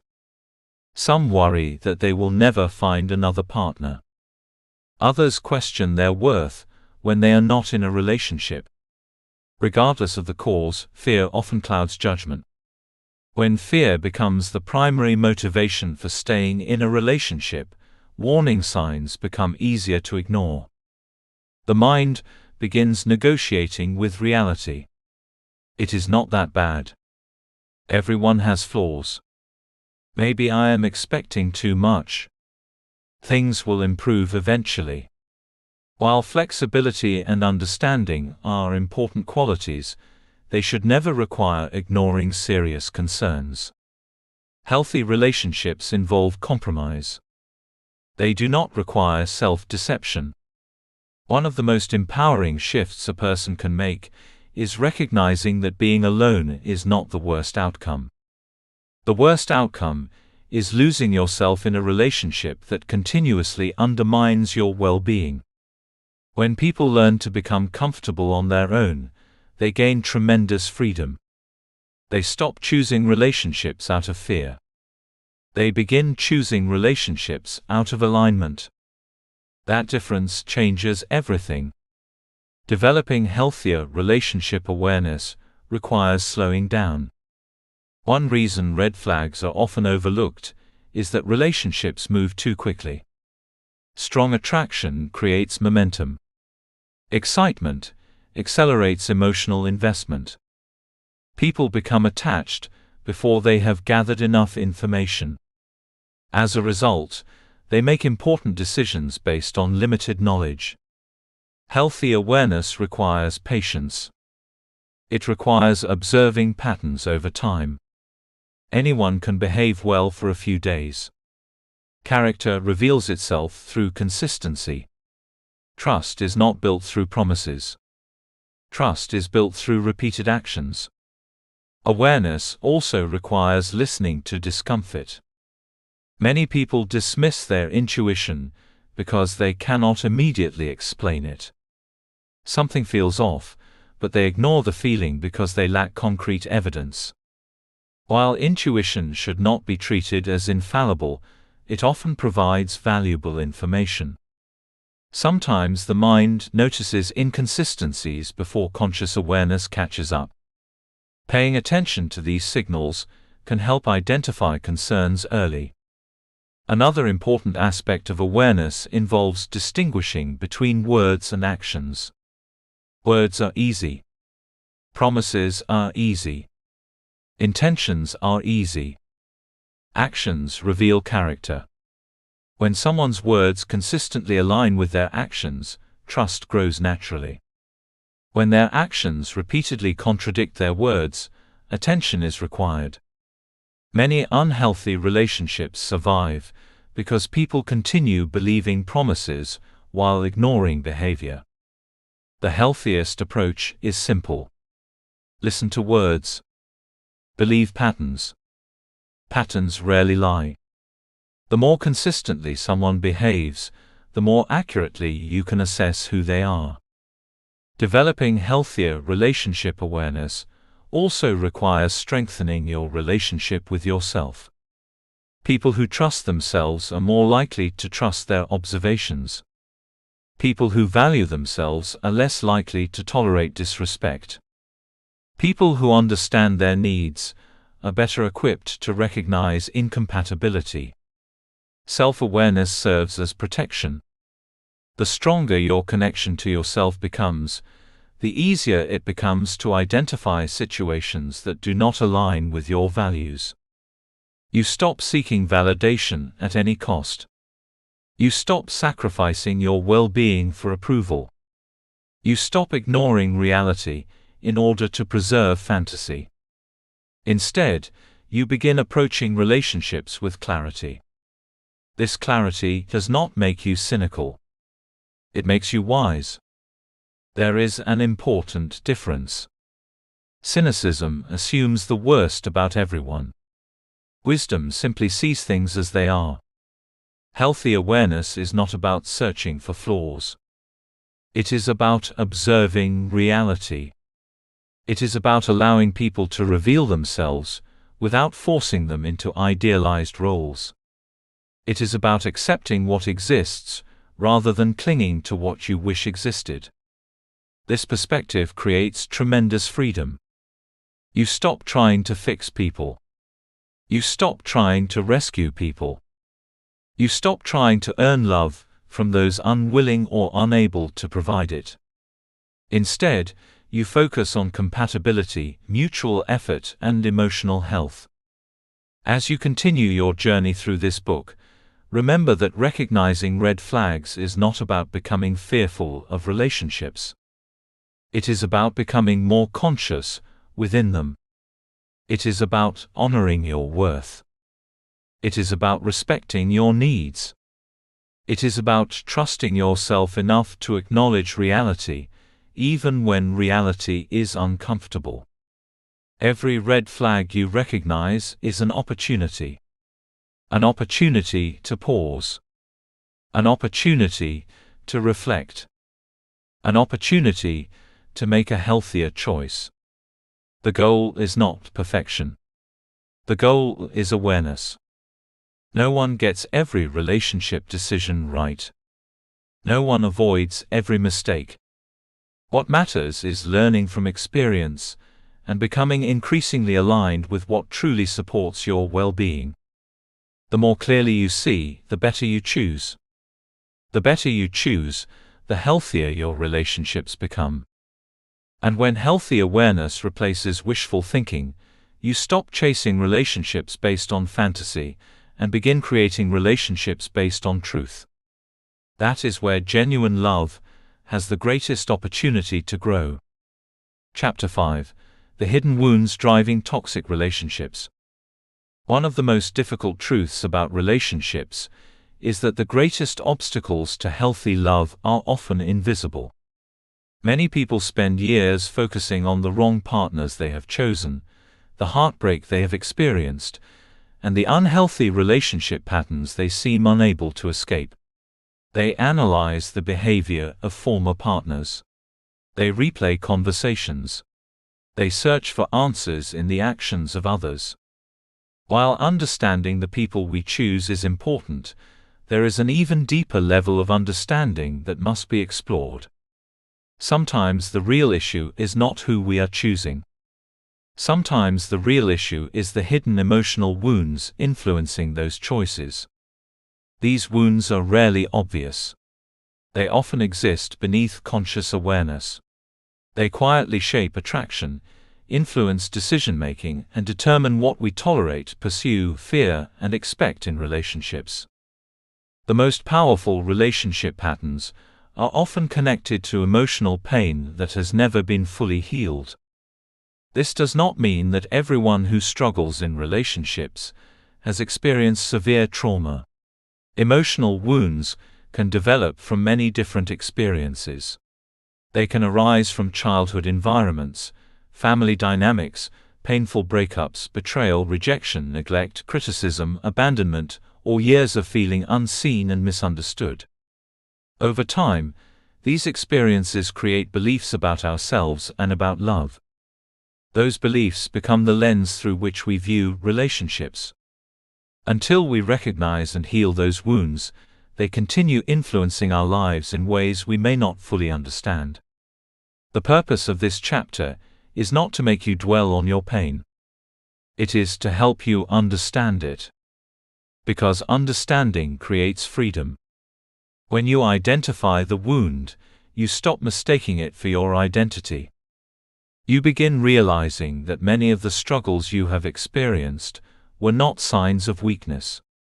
They were signs of unresolved pain searching for healing. One of the most common emotional wounds driving toxic relationships is the fear of abandonment. At its core, the fear of abandonment is the belief that people will eventually leave. This fear can develop in many ways. Sometimes it originates from childhood experiences involving loss, inconsistency, divorce, emotional neglect, or unpredictable caregiving. Sometimes it develops later in life through painful betrayals, sudden breakups, or repeated experiences of rejection. Regardless of its origin, abandonment fear often becomes deeply embedded within a person's emotional world. The individual begins expecting loss, even when no immediate threat exists. As a result, relationships can become emotionally exhausting. Every disagreement feels dangerous. Every period of distance feels alarming. Every delayed text message feels significant. The person becomes hyper-aware of anything that might signal rejection. They constantly search for reassurance. They worry about being replaced. They fear not being enough. In healthy relationships, occasional uncertainty is normal. For someone carrying abandonment wounds, however, uncertainty can feel overwhelming. The mind immediately begins imagining worst-case scenarios. What if they stop loving me? What if they lose interest? What if they leave? What if I am not enough? These fears often create behaviors that unintentionally damage relationships. Some people become clingy. Some become controlling. Some sacrifice their own needs to keep others happy. Some tolerate mistreatment, because being mistreated feels less frightening than being left. The tragedy is that abandonment wounds often cause people to accept relationships that fail to meet their emotional needs. They become so focused on preventing loss that they forget to ask whether the relationship is actually healthy. This is one reason toxic relationships can become so difficult to leave. The fear of losing the relationship becomes stronger than the awareness that the relationship is causing harm. Healing abandonment wounds begins with an important realization. No relationship can permanently eliminate the fear if the wound itself remains unhealed. You cannot solve an internal wound with external reassurance alone. No amount of validation from another person can permanently remove fears that originate within. True healing occurs when you begin building trust in yourself. When you learn that your value does not disappear because someone leaves. When you recognize that your worth is not dependent upon another person's decision to stay. When you understand that loss, while painful, does not diminish who you are. This realization is powerful. It transforms relationships from emotional necessities into meaningful choices. Closely connected to abandonment fear is the fear of rejection. Although these fears are similar, they are not identical. Abandonment involves losing connection. Rejection involves feeling unwanted. The fear of rejection often develops when people repeatedly receive messages that they are not good enough. Perhaps they were criticized frequently. Perhaps they experienced bullying. Perhaps they felt overlooked or compared to others. Perhaps they learned that love and approval depended upon achievement. Over time, these experiences create a painful belief. Something is wrong with me. That belief becomes the foundation for many relationship struggles. Individuals carrying rejection wounds often spend enormous amounts of energy trying to prove their worth. They become people pleasers. They overextend themselves. They avoid conflict. They struggle to express needs. They constantly seek approval. The goal is simple. If they can be good enough, helpful enough, attractive enough, successful enough, or accommodating enough, maybe they will finally receive the acceptance they crave. Unfortunately, this strategy rarely creates healthy relationships. Instead, it often attracts relationships built on imbalance. The individual gives and gives, while receiving very little in return. They prioritize other people's happiness, while neglecting their own. They become experts at earning approval, while remaining disconnected from themselves. One of the most heartbreaking consequences of rejection wounds is that people begin measuring their worth through the opinions of others. A compliment creates temporary confidence. A criticism creates deep pain. Approval creates relief. Disapproval creates anxiety. Their emotional state becomes dependent on external validation. This is a dangerous place to live because it gives tremendous power to other people. The truth is that your worth cannot be determined by someone else's opinion. It cannot be increased by approval. It cannot be decreased by rejection. Your value exists independently of how others perceive you. Learning this truth is one of the most important steps toward emotional freedom. The healthier your relationship with yourself becomes, the less dependent you become on external validation. This does not mean you stop caring about relationships. It means your identity no longer depends on them. Another hidden wound that frequently fuels toxic relationships is low self-worth. Many people assume self-worth simply means confidence. In reality, self-worth runs much deeper. Self-worth reflects how you fundamentally view yourself. It influences what you believe you deserve. It shapes what you tolerate. It determines what feels acceptable. People with healthy self-worth generally believe they deserve respect, kindness, honesty, and reciprocity. As a result, they are more likely to leave relationships that consistently violate those standards. People with low self-worth often struggle differently. They may believe they need to earn love. They may feel lucky when someone shows interest. They may tolerate behavior that others would reject immediately. Deep down, they question whether they deserve better. This is one reason unhealthy relationships can become so persistent. The relationship mirrors existing beliefs. If someone already doubts their worth, a partner's poor treatment may feel strangely familiar. It reinforces what they already fear. The cycle becomes self-perpetuating. Low self-worth attracts poor treatment. Poor treatment reinforces low self-worth. The pattern continues. Breaking this cycle requires recognizing that your value is not something you earn. It is something you possess. You do not become worthy because someone loves you. You are worthy before anyone enters your life. You do not become valuable because someone chooses you. You are valuable regardless of who chooses you. The moment this truth begins to sink in, relationship standards naturally rise. You stop accepting crumbs when you realize you deserve a full meal. You stop settling for inconsistency when you recognize your need for reliability. You stop chasing people who fail to appreciate you because you finally appreciate yourself. Perhaps one of the most misunderstood relationship challenges is emotional dependency. Human beings are naturally designed for connection. Wanting love, support, and companionship is healthy. Emotional dependency becomes problematic when a person relies on a relationship to provide their entire sense of identity, stability, happiness, or worth. In emotionally dependent relationships, the partner becomes the center of everything. The relationship determines mood. The relationship determines self-esteem. The relationship determines emotional security. Without the relationship, the individual feels lost.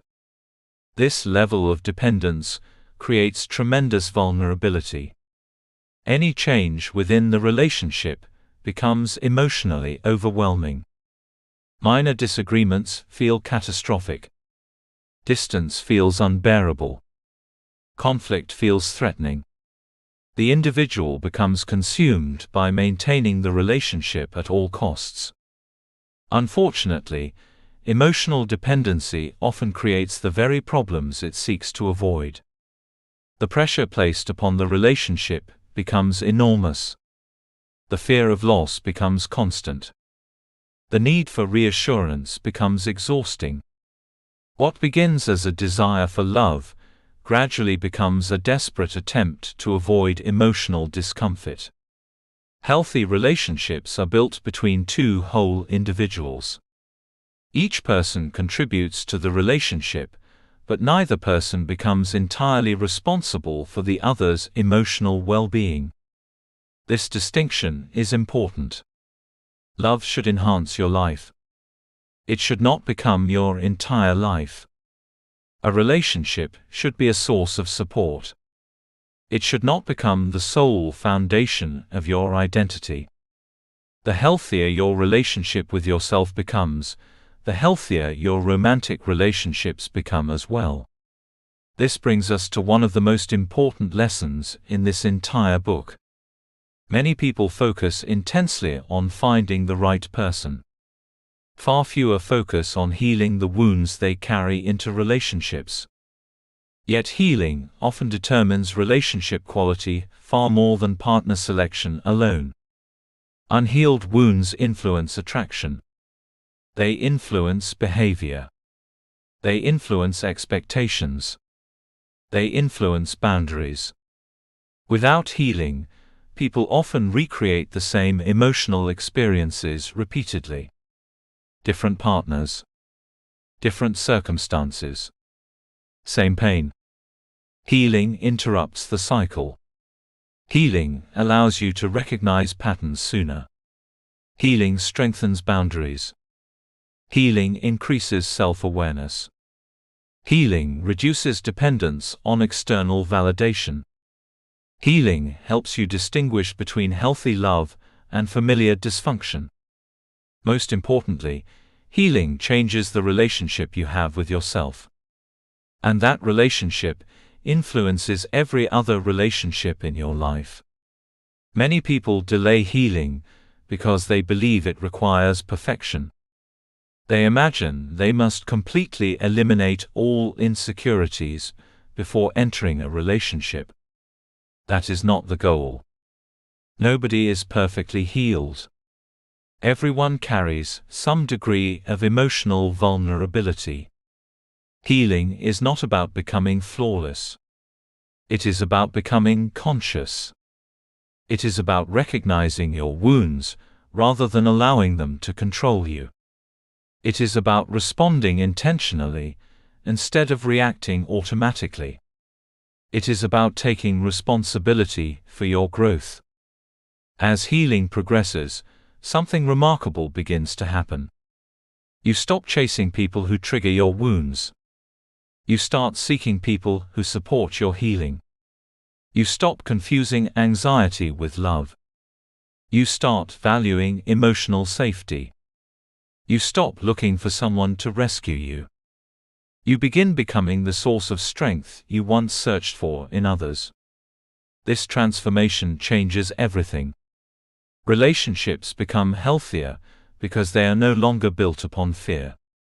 They become grounded in mutual respect rather than emotional desperation. They become opportunities for growth rather than attempts to fill emotional voids. As you reflect on your own experiences, remember that hidden wounds are not evidence of weakness. They are evidence of humanity. Every person carries scars from life's challenges. Every person has experienced disappointment, loss, rejection, or pain in some form. The goal is not to pretend those experiences never happened. The goal is to learn from them, to heal them, to transform them into wisdom. You are not defined by what hurt you. You are defined by how you grow from it. The emotional wounds you carry today do not have to dictate your future relationships. They do not have to determine what you tolerate. They do not have to decide who you choose. They do not have to shape your future. Awareness gives you a choice. Healing gives you freedom. Growth gives you a new direction. The more you heal, the more clearly you see. The more clearly you see, the better you choose. And the better you choose, the closer you move toward the healthy, secure, fulfilling love you have always deserved. Before you seek another relationship, seek understanding. Before you seek validation, seek healing. Before you ask someone else to fill the empty spaces within you, learn how to nurture those spaces yourself. Because the healthiest love is not built upon wounds searching for rescue. It is built upon healing, self-respect, emotional strength, and the belief that you are already worthy. When that belief becomes part of who you are, everything changes. The relationships you choose change. The standards you maintain change. The love you accept changes. And ultimately, the life you create changes as well. Chapter 6: Understanding Toxic Relationship Dynamics. One of the most confusing experiences a person can have is finding themselves trapped in a relationship they know is unhealthy, yet feeling unable to walk away. From the outside, the situation may seem obvious. Friends and family members may see the problems clearly. They may wonder why the relationship continues despite the constant arguments, emotional pain, broken promises, or repeated disappointments.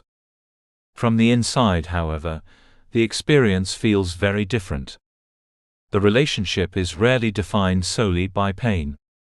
There are moments of connection, moments of hope, moments of affection, moments that remind the person why they fell in love in the first place. These moments become intertwined with the struggles, creating a complex emotional experience that is often difficult to understand. This is one reason toxic relationships can be so confusing. They are rarely toxic every minute of every day. If they were, leaving would often be easier. Instead, toxic relationships typically operate through unhealthy patterns that repeat over time. These patterns become relationship dynamics. A dynamic is more than a single argument or isolated disagreement. It is a recurring emotional pattern that shapes how two people interact. The longer these patterns continue, the stronger they become. Eventually, they begin to feel normal. The purpose of this chapter is to help you recognize some of the most common toxic relationship dynamics. Understanding these patterns is essential because you cannot change what you do not recognize. Once a pattern becomes visible, you gain the power to respond differently. One of the most common toxic dynamics is known as the pursuer-distancer cycle. This pattern appears in countless relationships and often creates enormous emotional frustration for both people involved.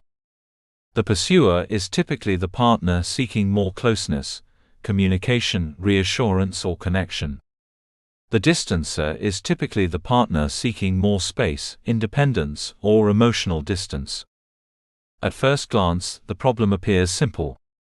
One person wants connection. The other wants space. However, the dynamic becomes much more complicated over time. The more the pursuer seeks reassurance, the more overwhelmed the distancer may feel. The more overwhelmed the distancer feels, the more they withdraw. The more they withdraw, the more anxious the pursuer becomes. The more anxious the pursuer becomes, the harder they pursue. The cycle repeats endlessly. Both individuals often believe the other person is causing the problem. The pursuer thinks, if they would simply communicate and be available, everything would improve. The distancer thinks, if they would stop pressuring me, everything would improve. In reality, both people are reacting to deeper fears. The pursuer is often driven by a fear of abandonment. Distance feels threatening. Silence feels alarming. Lack of reassurance creates anxiety. The distancer is often driven by a fear of losing autonomy. Too much emotional intensity feels overwhelming. Pressure creates discomfort. Closeness may trigger feelings of being trapped or controlled. Neither person is necessarily wrong. However, their coping strategies create a cycle that reinforces each other's fears. The pursuer's behavior increases distance. The distancer's behavior increases pursuit. The relationship becomes stuck. Without awareness, this pattern can continue for years. What makes the pursuer-distancer cycle particularly damaging is that both individuals become focused on changing the other person rather than understanding the dynamic itself. True change begins when both partners recognize the cycle and take responsibility for their own responses. The goal is not to eliminate the need for connection or independence. The goal is to create balance. Healthy relationships allow room for both intimacy and individuality. Another common toxic dynamic involves codependency and emotional enmeshment. Codependency is often misunderstood. Many people assume it simply means caring deeply about another person. In reality, healthy love and codependency are very different experiences. Healthy love allows two individuals to support one another while maintaining separate identities. Codependency occurs when one person's sense of self becomes excessively tied to another person's emotions, needs, behaviors, or approval. In codependent relationships, boundaries become blurred. One person's problems become everyone's problems. One person's emotions dictate the emotional atmosphere of the relationship. Personal needs are often neglected in an attempt to maintain harmony. The codependent individual frequently assumes responsibility for fixing, rescuing, helping, or managing the other person. At first, these behaviors may appear loving. They may even be praised. The person sacrifices their own needs. They constantly give. They consistently put others first. However, beneath the surface, a dangerous pattern is developing. The individual's identity becomes increasingly dependent upon being needed. Their self-worth becomes connected to caregiving. Their sense of purpose revolves around solving someone else's problems. Over time, exhaustion develops. Resentment emerges. The relationship becomes unbalanced. One person continually gives. The other continually receives. Neither individual experiences true emotional freedom. Emotional enmeshment often accompanies codependency. Enmeshment occurs when personal boundaries become so weak that individuality begins to disappear. The relationship becomes the primary source of identity. Independent thoughts, interests, friendships, and goals gradually diminish. The person loses touch with who they are outside of the relationship. This creates significant vulnerability. When a relationship becomes your entire world, every conflict feels catastrophic. Every disagreement feels threatening. Every sign of distance creates panic. Healthy relationships encourage connection while preserving individuality. They allow both people to maintain their own identities while building a shared life together. Love should expand your world, not shrink it. Another toxic dynamic that appears in many unhealthy relationships is manipulation and control. Manipulation can be difficult to identify because it is often subtle. Unlike direct communication, manipulation seeks to influence behavior indirectly. The manipulative person may use guilt, fear, obligation, shame, or emotional pressure to get what they want. Rather than expressing needs honestly, they attempt to create circumstances that make the other person feel responsible for meeting those needs. Manipulation often begins in small ways. A partner may become upset whenever boundaries are established. They may use guilt when they do not get their way. They may exaggerate their suffering to gain sympathy. They may make the other person feel selfish for prioritizing their own needs. Over time, these tactics create emotional confusion. The manipulated individual begins questioning themselves. They become increasingly focused on avoiding conflict. They start sacrificing their own well-being to maintain peace. Control frequently develops alongside manipulation.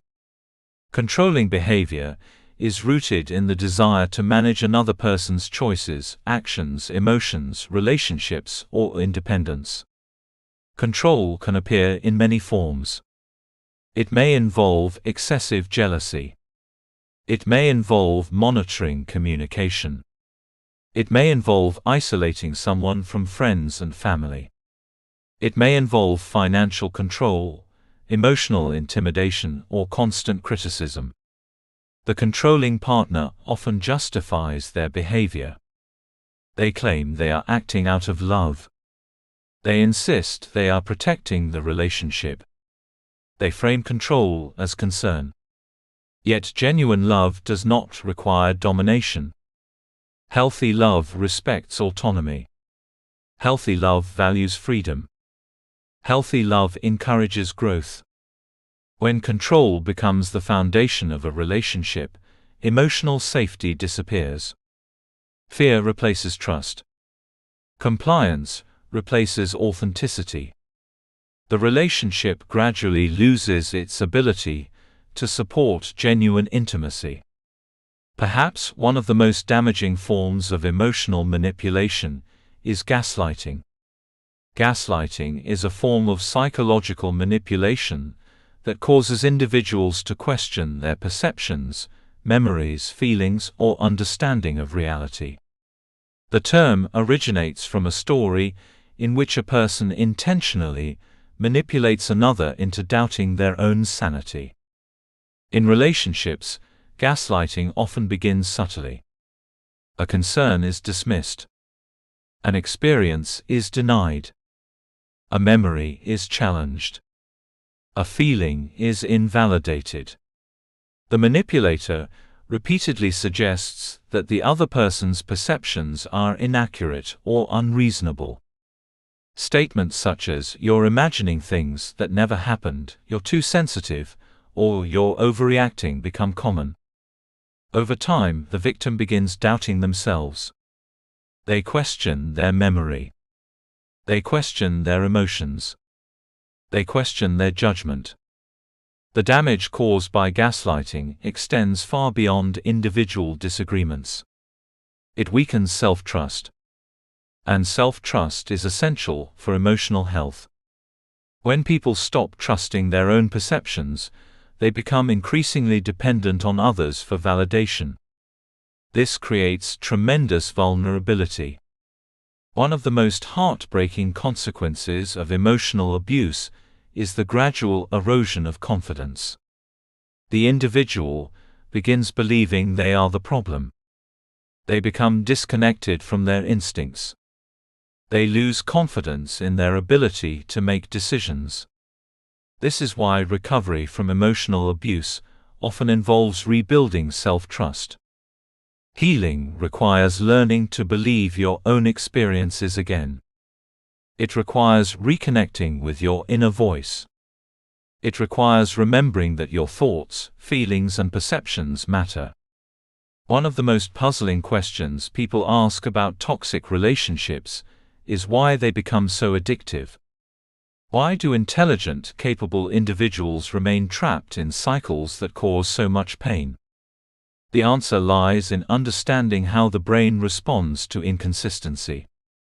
Healthy relationships provide relatively stable emotional experiences. There are ups and downs, but the overall environment remains predictable. Toxic relationships often operate differently. They create cycles of pain and relief. Conflict is followed by reconciliation. Distance is followed by affection. Rejection is followed by validation. The inconsistency itself becomes powerful. The brain begins associating moments of affection with emotional reward. Because affection is unpredictable, it becomes even more valuable. The individual starts chasing emotional highs. Each moment of connection feels intensely meaningful because it follows periods of distress. This pattern resembles addiction. The person becomes focused on obtaining the next emotional reward. They remain invested despite the pain because they continue hoping for the return of positive moments. The relationship becomes a cycle of suffering and relief. What makes this dynamic especially dangerous is that the relief feels like love. After a painful argument, reconciliation feels extraordinary. After emotional distance, affection feels overwhelming. After criticism, validation feels priceless. The contrast intensifies every positive experience. The person becomes attached not only to the partner, but also to the cycle itself. Breaking free requires understanding that emotional intensity is not the same as emotional health. Many people spend years confusing the two. They believe that strong emotions indicate strong love. They assume that dramatic relationships are more meaningful. They interpret chaos as passion. The truth is that healthy love often feels different. Healthy love is not built upon constant uncertainty. It does not require emotional survival. It does not demand endless sacrifice. It creates stability rather than confusion. It creates trust rather than fear. It creates growth rather than dependency. For individuals accustomed to toxic dynamics, healthy relationships may initially feel unfamiliar. There may be less drama, less unpredictability, less emotional turbulence. At first this can feel strange. Some people even mistake emotional stability for boredom. However, what they are actually experiencing is safety. Safety may not create the same adrenaline rush as chaos, but it provides something far more valuable. It creates the foundation upon which genuine intimacy can grow. As you reflect on your own relationship experiences, remember that toxic dynamics are not evidence of failure. They are opportunities for awareness. Every pattern you recognize brings you closer to freedom. Every insight weakens the hold of unhealthy cycles. Every moment of self-awareness strengthens your ability to choose differently. The purpose of understanding toxic relationship dynamics is not to judge yourself or your past. It is to empower your future. You cannot change what has already happened. You can, however, learn from it. You can recognize patterns sooner. You can establish stronger boundaries. You can strengthen your self-worth. You can choose relationships that support your emotional health rather than undermine it. Most importantly, you can stop mistaking dysfunction for love. The healthier your understanding becomes, the more clearly you see. The more clearly you see, the less likely you are to become trapped in unhealthy cycles. And the less power those cycles have over you, the more room you create for relationships built upon trust, respect, emotional safety, and genuine connection. That is the kind of love that does not require you to lose yourself. That is the kind of love that strengthens rather than weakens. That is the kind of love that supports healing instead of deepening wounds. And once you learn to recognize the difference, you become far less likely to settle for anything less. Chapter 7: Breaking Free from Emotional Triggers.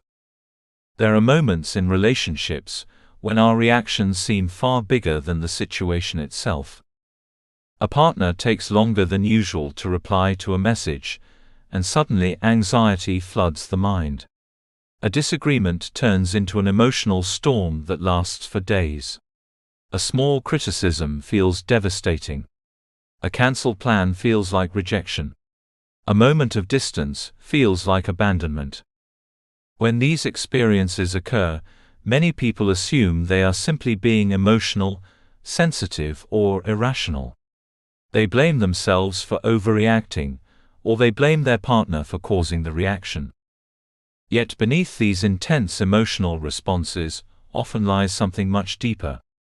The truth is that most emotional reactions are not only about what is happening in the present moment. They are often connected to emotional triggers rooted in past experiences. An emotional trigger is anything that activates a strong emotional response based on previous pain, fear, or unresolved experiences. The trigger itself may seem small, but it touches an old wound that has not fully healed. This is why two people can experience the exact same situation and respond completely differently. One person receives a delayed text message and barely notices. Another person spends hours worrying, overthinking, and imagining worst-case scenarios. The difference is not the situation. The difference is the emotional meaning attached to it. Understanding emotional triggers is one of the most important skills for creating healthy relationships. Without this awareness, people often react automatically, allowing old wounds to control present decisions. With awareness, however, it becomes possible to break free from those patterns and create responses that support emotional health rather than emotional suffering. This chapter is about learning how to recognize emotional triggers, manage emotional reactions, strengthen emotional regulation, and develop the self-awareness necessary for lasting healing. The journey begins with understanding that triggers are not signs of weakness. They are signs of unfinished emotional business. Every person has emotional triggers. Even emotionally healthy individuals encounter situations that activate strong feelings. The difference is not whether triggers exist. The difference is how they are handled. Most triggers originate from experiences that created emotional pain. Perhaps you experienced abandonment. Perhaps you were criticized frequently. Perhaps you felt unseen, ignored, or rejected. Perhaps you learned that love was inconsistent. Perhaps you experienced betrayal.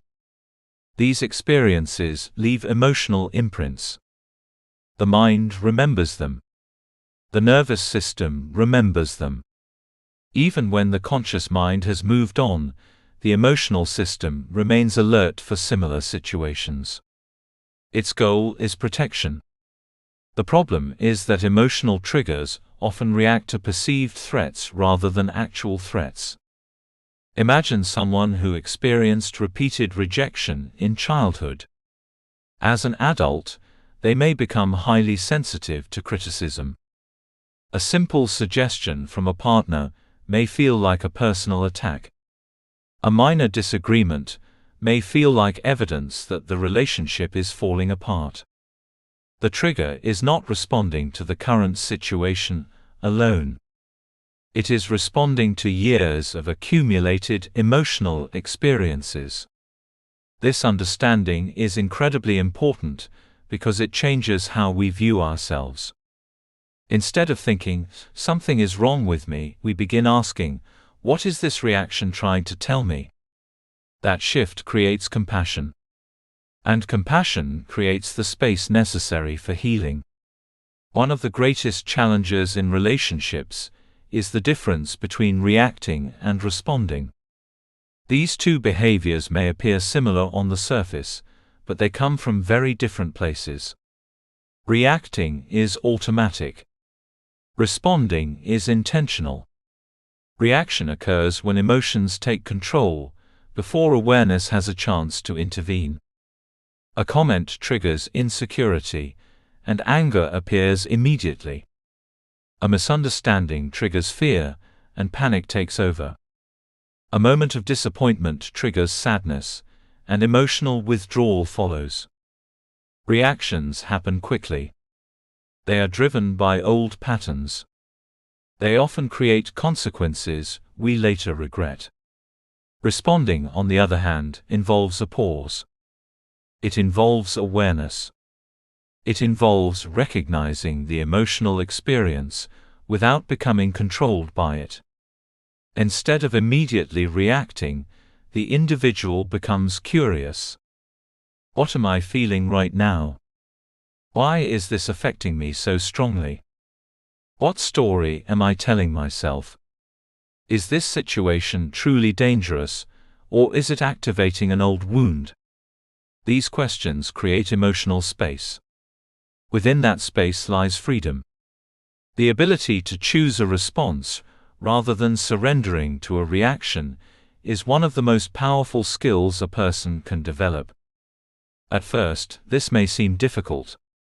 For many people, emotional reactions occur so quickly that they feel impossible to control. The good news is that emotional regulation is a skill. Like any skill, it can be strengthened through practice. Emotional regulation does not mean suppressing feelings. Many people misunderstand this concept. They assume emotional regulation means becoming detached, unemotional, or indifferent. That is not the goal. Healthy emotional regulation involves experiencing emotions fully while remaining capable of making thoughtful decisions. It means feeling anger without becoming destructive. It means feeling sadness without becoming hopeless. It means feeling fear without allowing fear to control your actions. This skill becomes especially important in relationships because emotions often influence communication. When emotional regulation is weak, conversations become battles. Defensiveness replaces curiosity. Blame replaces understanding. Conflict escalates quickly. When emotional regulation improves, relationships improve as well. Communication becomes clearer. Conflict becomes more productive. Connection becomes easier. One of the most effective ways to strengthen emotional regulation is learning to identify emotional triggers as they occur. Most people become aware of triggers only after they have already reacted. The goal is to recognize them earlier. Pay attention to situations that create strong emotional responses. Notice moments when your feelings seem larger than the event itself. Observe patterns. Do certain situations consistently create anxiety? Do certain comments trigger defensiveness? Do certain behaviors create intense fear or anger? These patterns often reveal important information. For example, someone with abandonment wounds may become triggered whenever a partner needs space. Someone with rejection wounds may become triggered by criticism. Someone with trust issues may become triggered by uncertainty. The trigger points toward the wound. And once the wound is identified, healing becomes possible. Self-awareness is the foundation of this entire process. Without self-awareness, triggers remain invisible. People continue reacting without understanding why. They blame circumstances. They blame other people. They remain trapped in repetitive cycles. Self-awareness changes everything. It allows you to observe your thoughts. It allows you to recognize emotional patterns. It allows you to understand the deeper causes behind your reactions. Developing self-awareness requires honesty. It requires a willingness to examine yourself without judgment. This is important because many people become critical when they discover their triggers. They feel embarrassed. They feel ashamed. They view their emotional responses as flaws. In reality, triggers are opportunities. They reveal areas that need attention. They reveal wounds that deserve healing. They reveal patterns that are ready to change. The more awareness you develop, the more opportunities you have to grow. One helpful practice involves separating facts from interpretations. When people become emotionally triggered, they often confuse what happened with the meaning they assign to what happened. Imagine a partner takes several hours to respond to a message. The fact is simple. The response was delayed. The interpretation may be very different. They are losing interest. They do not care about me. They are avoiding me. They are going to leave. Notice how quickly the mind creates stories. These stories often intensify emotional reactions. The individual begins responding not to reality, but to their interpretation of reality. Learning to distinguish between facts and assumptions can dramatically reduce emotional suffering. It creates room for curiosity. Instead of assuming the worst, you begin gathering information. Instead of reacting to fears, you respond to facts. This shift alone can transform relationship dynamics. Another powerful aspect of emotional healing involves learning to sit with discomfort. Many people react impulsively because they want immediate relief. Anxiety appears, and they seek reassurance. Anger appears, and they lash out. Fear appears, and they attempt to control the situation. The behavior provides temporary relief. Unfortunately, it rarely solves the underlying issue. Healing requires building tolerance for emotional discomfort. This means allowing yourself to experience emotions without immediately acting upon them. It means recognizing that feelings are temporary. It means trusting that emotional waves will pass. At first, this can feel challenging. Strong emotions create urgency. They convince us that immediate action is necessary. Yet many of life's greatest mistakes occur when decisions are made from emotional urgency rather than emotional clarity. The ability to pause is powerful. Within that pause, wisdom has room to emerge. Practical emotional healing often begins with simple daily practices. One effective exercise involves journaling. Writing creates awareness. It allows thoughts and emotions to become visible. When strong reactions occur, take time to write about them. Describe what happened. Describe what you felt. Describe the thoughts that appeared. Then ask yourself a deeper question. What does this situation remind me of? Often, surprising connections emerge. A present-day conflict may resemble an old experience. A current fear may reflect a childhood wound. The journal becomes a map leading toward greater understanding. Another valuable exercise involves identifying emotional patterns. Review your relationship history.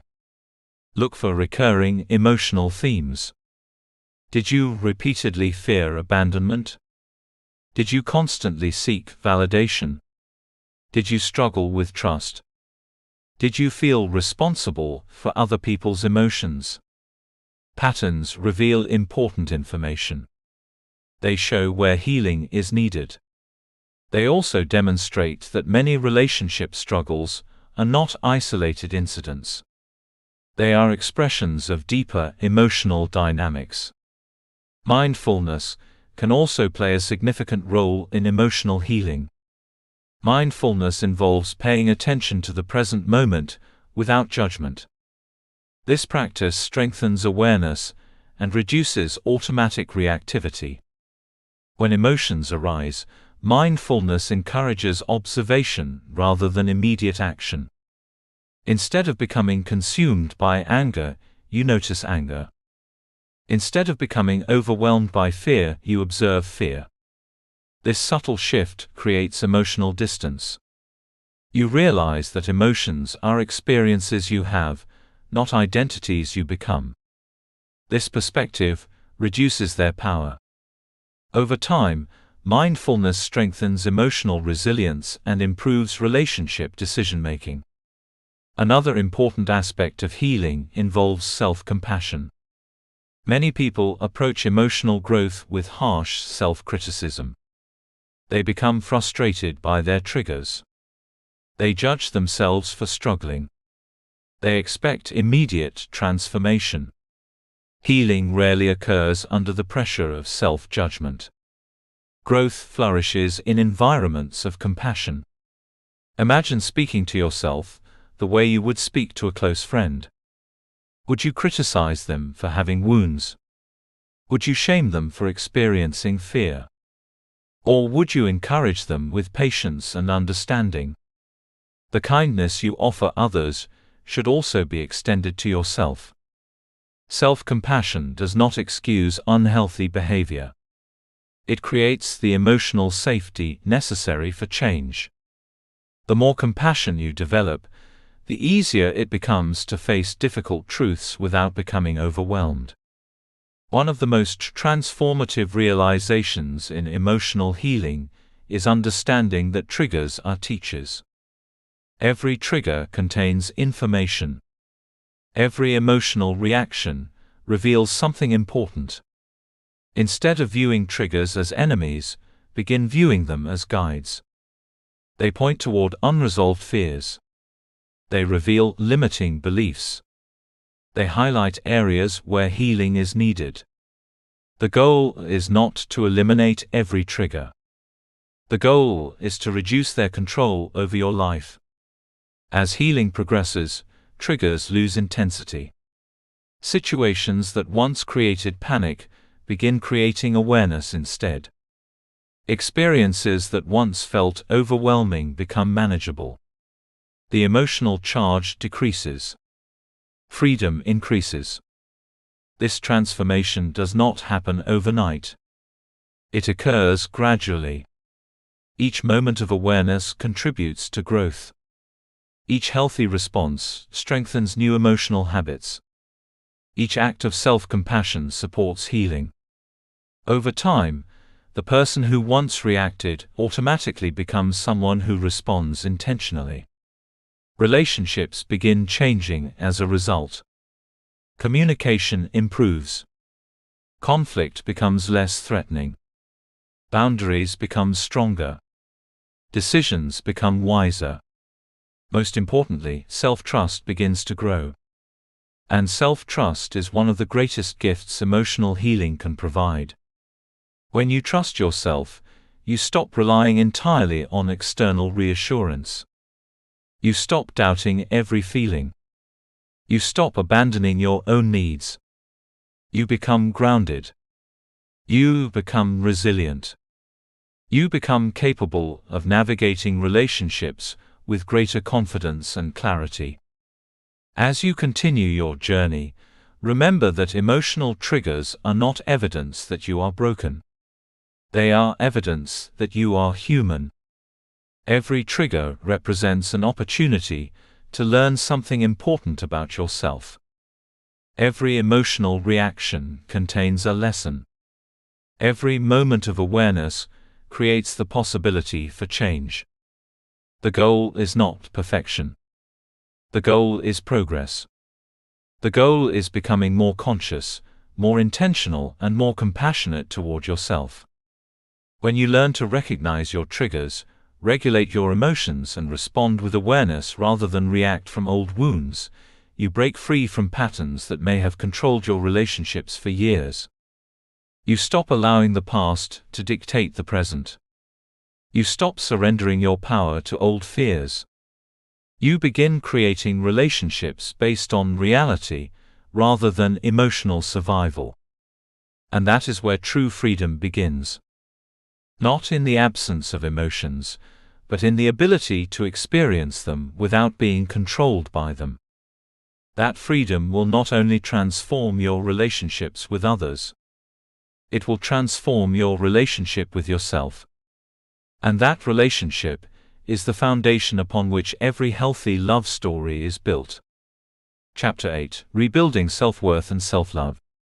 One of the most important truths about relationships is also one of the most misunderstood. The relationship you have with yourself sets the foundation for every other relationship in your life. Many people spend years searching for the right partner, while overlooking the most important relationship they will ever have. They focus on finding someone who will love them, support them, validate them, and make them feel worthy. They hope that the right relationship will finally heal their insecurities, silence their self-doubt, and provide the happiness they have been searching for. At first, this idea seems reasonable. Human beings are designed for connection. Love is one of life's greatest gifts. Healthy relationships can bring joy, support, companionship, and growth. However, there is a significant difference between sharing your life with someone and depending on someone to define your value. When self-worth becomes dependent upon romantic relationships, emotional suffering often follows. A breakup feels like proof of failure. Rejection feels like evidence of inadequacy. Being single feels like a personal flaw. The absence of a relationship becomes confused with the absence of worth. This mindset creates enormous vulnerability because it places your sense of value in someone else's hands. The moment another person becomes responsible for determining your worth, your emotional stability becomes fragile. You begin living at the mercy of external approval. Every compliment feels necessary. Every criticism feels devastating. Every sign of affection feels validating. Every sign of distance feels threatening. This is why rebuilding self-worth is not simply a personal development exercise. It is one of the most powerful steps you can take toward creating healthy, fulfilling relationships. When your sense of worth comes from within, everything changes. You stop chasing love from a place of desperation. You stop settling for less than you deserve. You stop confusing attention with affection. You stop measuring your value based on whether someone chooses you. Instead, you begin approaching relationships from a place of confidence, clarity, and emotional strength. The journey begins by separating self-worth from relationship status. For many people, this separation is surprisingly difficult. Society often sends messages suggesting that romantic success is a measure of personal value. Movies, social media, family expectations, and cultural narratives frequently reinforce the idea that being in a relationship is somehow better than being single. As a result, many people unconsciously believe that having a partner makes them more complete. This belief creates a dangerous illusion. It suggests that worth is something earned through relationships, rather than something that already exists. The truth is that your value is not determined by your relationship status. You are not more valuable because someone loves you. You are not less valuable because someone leaves. You are not incomplete because you are single. You are not superior because you are partnered. Your worth exists independently of these circumstances. Think about how often people define themselves through their romantic lives. Someone says, "I was rejected," and begins believing they are unworthy. Someone experiences a breakup and starts questioning their value. Someone remains single for an extended period and assumes there must be something wrong with them. Yet none of these experiences determine worth. They are experiences, not identities. A breakup may reflect incompatibility. A rejection may reflect circumstances, preferences, timing, or countless other factors. Being single may simply reflect where you are in your journey. None of these situations diminish your value as a human being.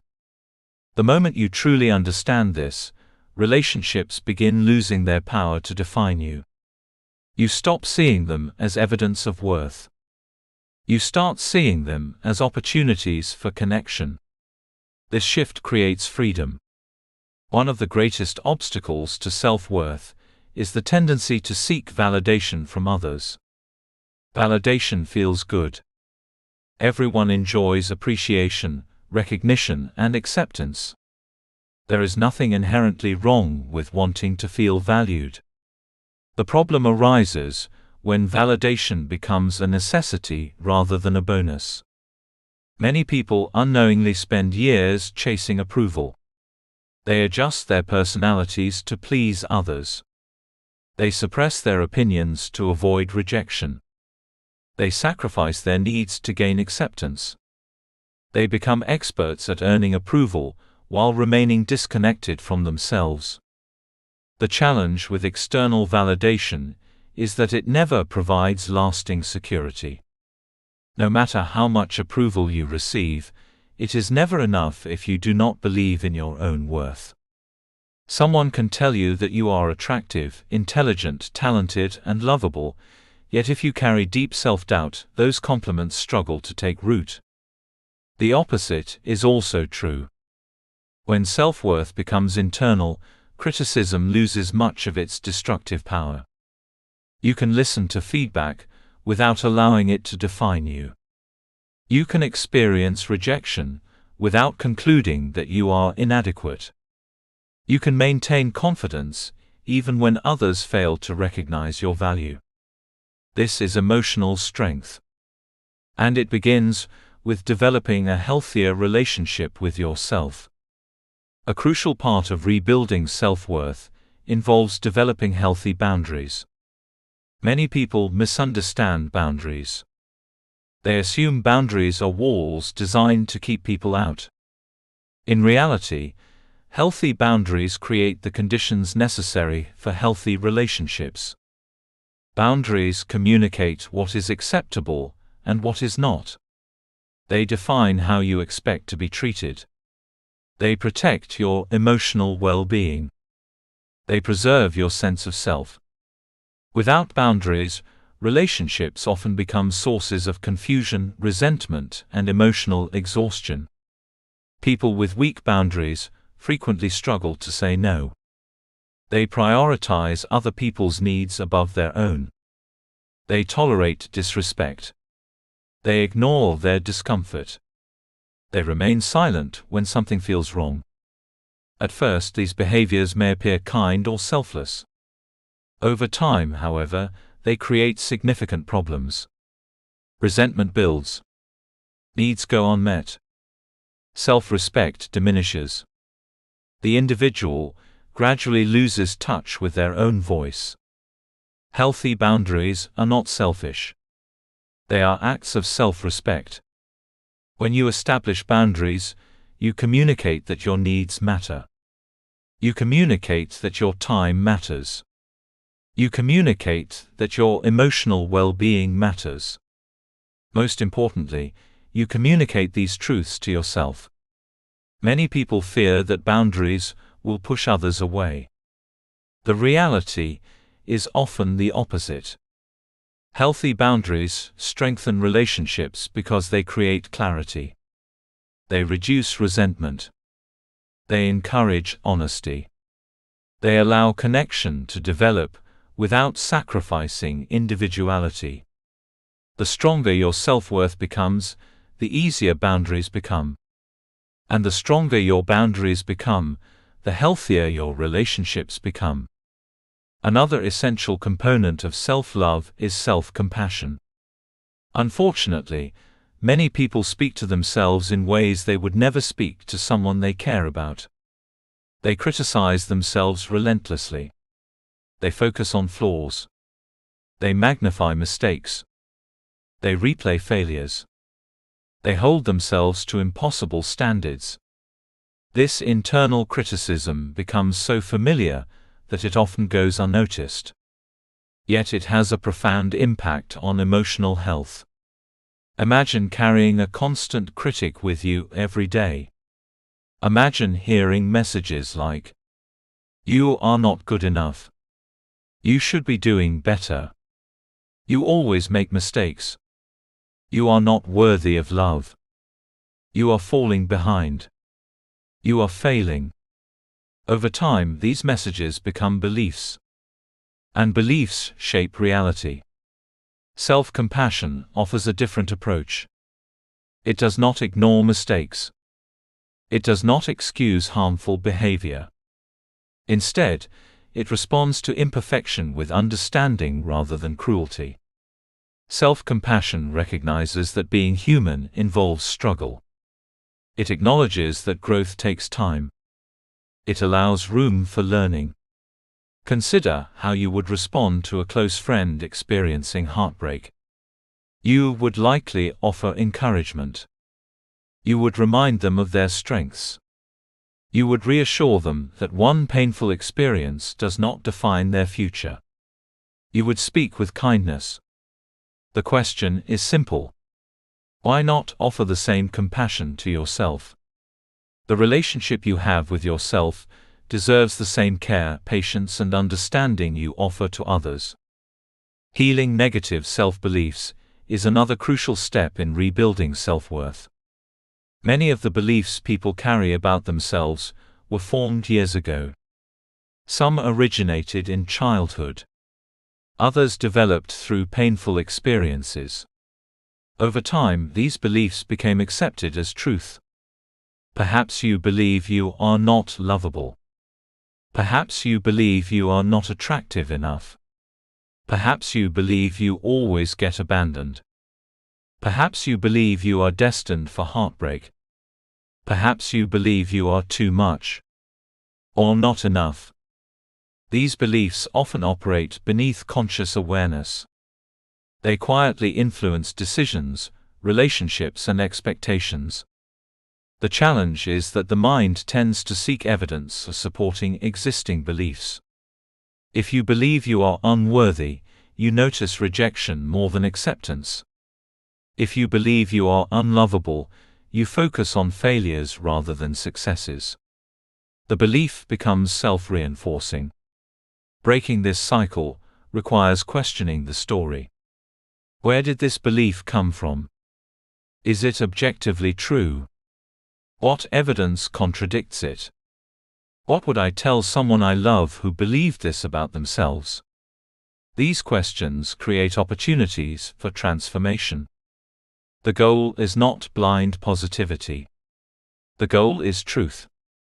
And the truth is often far kinder than the stories people tell themselves. You are not defined by your mistakes. You are not defined by your wounds. You are not defined by your disappointments. You are defined by your humanity, your resilience, your growth, and your potential. One of the most empowering aspects of self-love is creating a strong personal identity. Many people lose themselves in relationships because they never fully developed a strong sense of who they are. Their identity becomes dependent upon external roles. They define themselves through partners, careers, achievements, or the expectations of others. As a result, they struggle to maintain individuality within relationships. A strong personal identity provides stability. It allows you to know who you are regardless of circumstances. It allows you to remain connected to yourself even when relationships change. Building a strong identity involves exploring your values. What matters most to you? What kind of person do you want to be? What principles guide your decisions? What dreams inspire you? What passions bring you joy? What activities make you feel alive? These questions help you reconnect with yourself. The stronger your identity becomes, the less likely you are to lose yourself in relationships. You stop seeking someone to complete you. You start seeking someone to complement you. That distinction changes everything. Healthy relationships are not built between two incomplete people searching for rescue. They are built between two individuals who bring their full selves into the connection. They support one another without losing themselves. They share their lives without surrendering their identities. They love each other while maintaining self-respect. As you continue your healing journey, remember that self-worth is not built overnight. It develops gradually. Every healthy boundary strengthens it. Every act of self-compassion reinforces it. Every negative belief you challenge weakens old conditioning. Every choice that honors your well-being contributes to growth. The process requires patience. There will be days when self-doubt returns. There will be moments when old fears reappear. There will be times when progress feels slow. That is normal. Healing is not a straight line. Growth is not a perfect process. What matters is consistency. What matters is continuing to choose yourself. The beautiful truth is that the relationship you have with yourself influences every area of your life. When self-worth grows, confidence grows. When confidence grows, boundaries strengthen. When boundaries strengthen, relationships improve. When relationships improve, life becomes more fulfilling. Everything is connected. Perhaps the greatest gift of self-love is freedom. Freedom from constantly seeking approval. Freedom from defining yourself through relationships. Freedom from believing that your value depends upon someone else's choices. Freedom from settling for less than you deserve. Freedom from abandoning yourself in order to keep others happy. This freedom changes the way you love. You stop loving from fear. You stop loving from desperation. You stop loving from emptiness. Instead, you love from wholeness. You love from confidence. You love from authenticity. You love from strength. And when love comes from that place, it becomes healthier, deeper, and more fulfilling than anything insecurity could ever create. Remember this truth as you move forward. You are not valuable because someone chooses you. You are valuable because you exist. You are not worthy because someone loves you. You are worthy before anyone arrives. You do not need a relationship to prove your value. You need a healthy relationship with yourself. Because when you truly know your worth, everything changes. The people you choose change. The standards you accept change. The love you pursue changes. And ultimately, the life you create changes as well. The journey toward healthy relationships begins with the relationship staring back at you in the mirror. Nurture that relationship. Protect it. Strengthen it.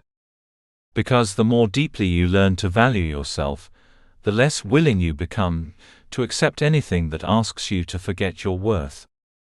And that is where lasting transformation begins. Chapter 9: Choosing Healthy Relationships. After years of heartbreak, disappointment, emotional confusion, and unhealthy relationship patterns, many people arrive at an important question. What does healthy love actually look like? This question may seem simple, but for many individuals, the answer is surprisingly unclear. People who have spent years in toxic relationships often become experts at recognizing pain. They know what manipulation feels like. They know what emotional inconsistency feels like. They know what anxiety, uncertainty, and disappointment feel like. What they do not always know is what healthy love feels like. This is one of the greatest challenges in relationship healing. When dysfunction becomes familiar, health can feel unfamiliar. When chaos becomes normal, peace can feel strange. When emotional roller coasters become expected, stability can seem boring. As a result, many people leave unhealthy relationships only to find themselves confused when they encounter healthy ones. They question the connection. They wonder where the excitement is. They mistake emotional safety for a lack of chemistry. They struggle to trust consistency because inconsistency has been their normal experience. This is why understanding healthy relationships is so important. You cannot consistently choose what you do not recognize. If you do not understand what healthy love looks like, you may continue being drawn toward familiar dysfunction while overlooking the very qualities that support lasting happiness. The purpose of this chapter is to help you develop a clear picture of healthy love. Not the fantasy version often portrayed in movies and social media, but the real version. The version built on trust, respect, emotional safety, communication, and mutual growth. The version capable of creating long-term fulfillment rather than temporary excitement. One of the most important aspects of healthy relationships is the presence of an emotionally healthy partner. Many people focus heavily on attraction when choosing relationships. They evaluate physical appearance, chemistry, excitement, and compatibility. While these factors matter, emotional health is often far more important for long-term success. An emotionally healthy partner is not perfect. Perfection does not exist. Every person has flaws, insecurities, and areas for growth. Emotional health is not about having no weaknesses. It is about how a person manages those weaknesses. Emotionally healthy individuals take responsibility for their actions. They communicate honestly. They are capable of self-reflection. They do not constantly blame others for their problems. They are willing to acknowledge mistakes. They value growth. They strive to understand rather than simply defend themselves. Perhaps most importantly, emotionally healthy people create emotional safety. Their presence does not leave you constantly questioning where you stand. Their behavior is relatively consistent. Their words align with their actions. You do not have to decode mixed signals or guess their intentions. This consistency creates stability. And stability creates trust. One of the reasons emotionally healthy partners can initially feel less exciting is because they often lack the unpredictability that fuels toxic attraction. They are not creating emotional highs and lows. They are not keeping you guessing.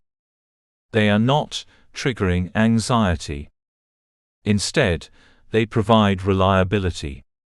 For someone accustomed to chaos, this may feel unfamiliar. Yet over time, it becomes one of the most valuable qualities a relationship can offer. Reliability is not boring. Reliability is trust in action. At the heart of every healthy relationship lies emotional safety. Emotional safety is one of the most overlooked aspects of love because it is often invisible.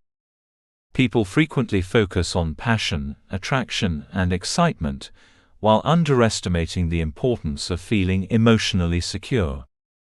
Emotional safety means knowing you can be yourself without fear of ridicule, rejection, or emotional punishment. It means feeling comfortable expressing thoughts, feelings, concerns, and vulnerabilities. It means knowing that disagreements will not automatically threaten the relationship. It means feeling accepted rather than constantly evaluated. When emotional safety is present, relationships become places of growth.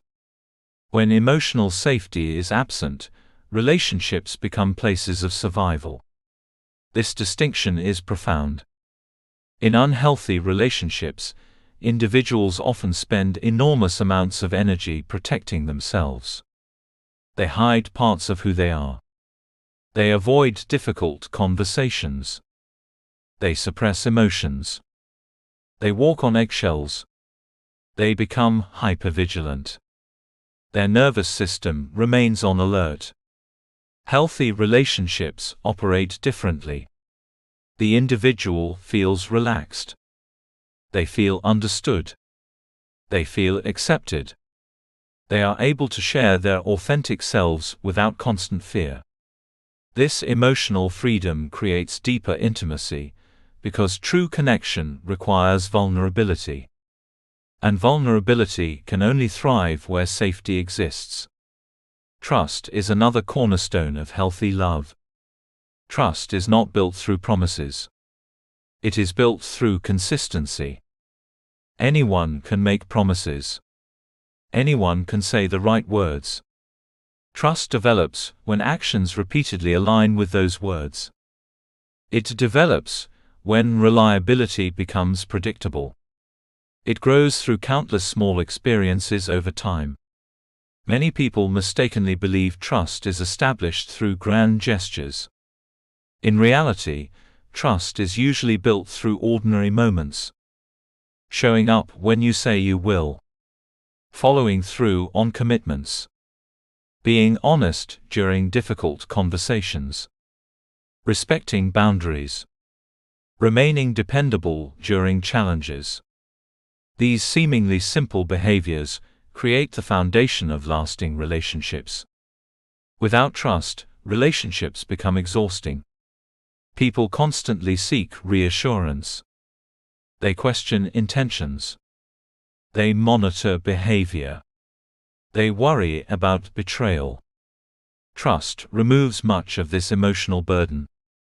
It allows energy to be directed toward connection rather than protection. The stronger the trust, the stronger the relationship becomes.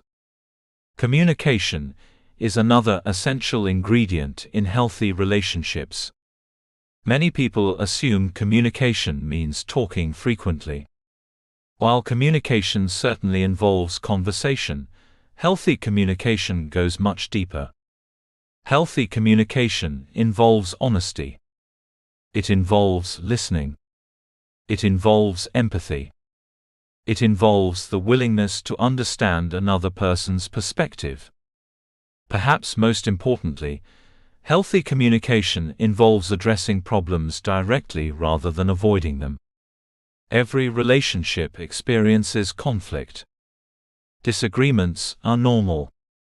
Differences are inevitable.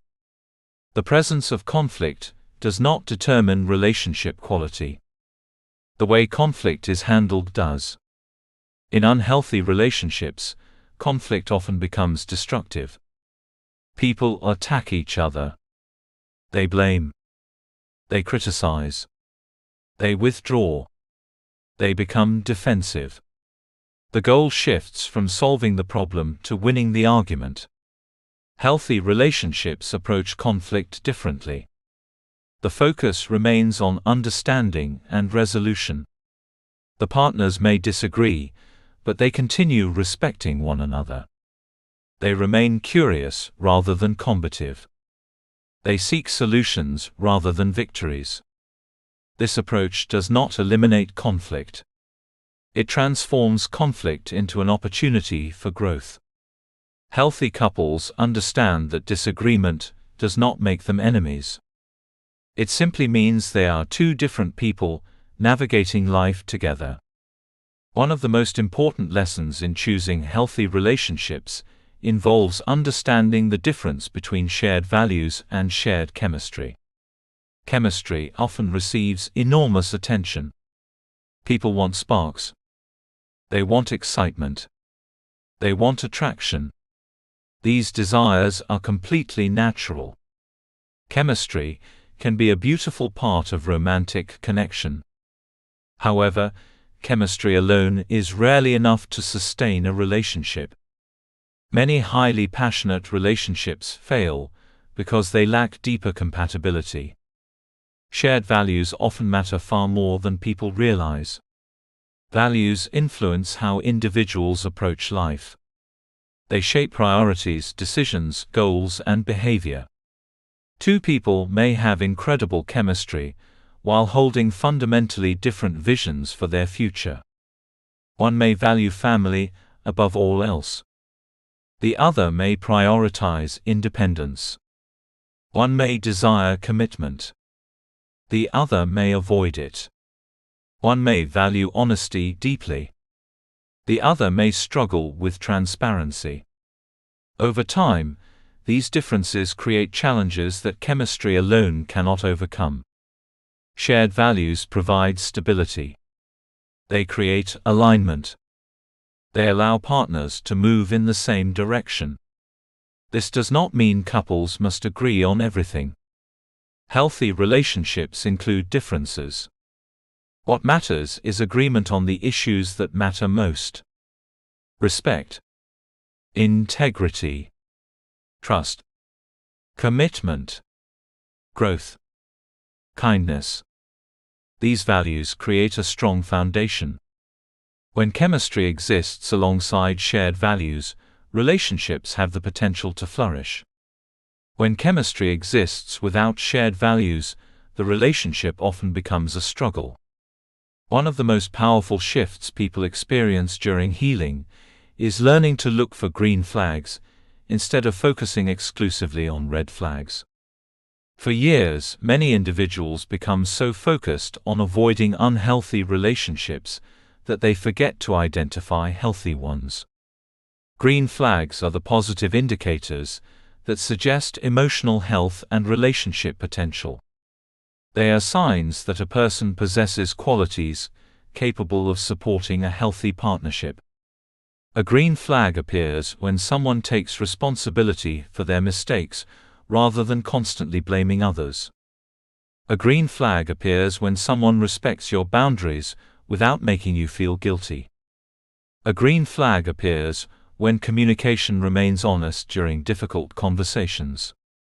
A green flag appears when someone's actions consistently match their words. A green flag appears when disagreements are handled with respect rather than hostility.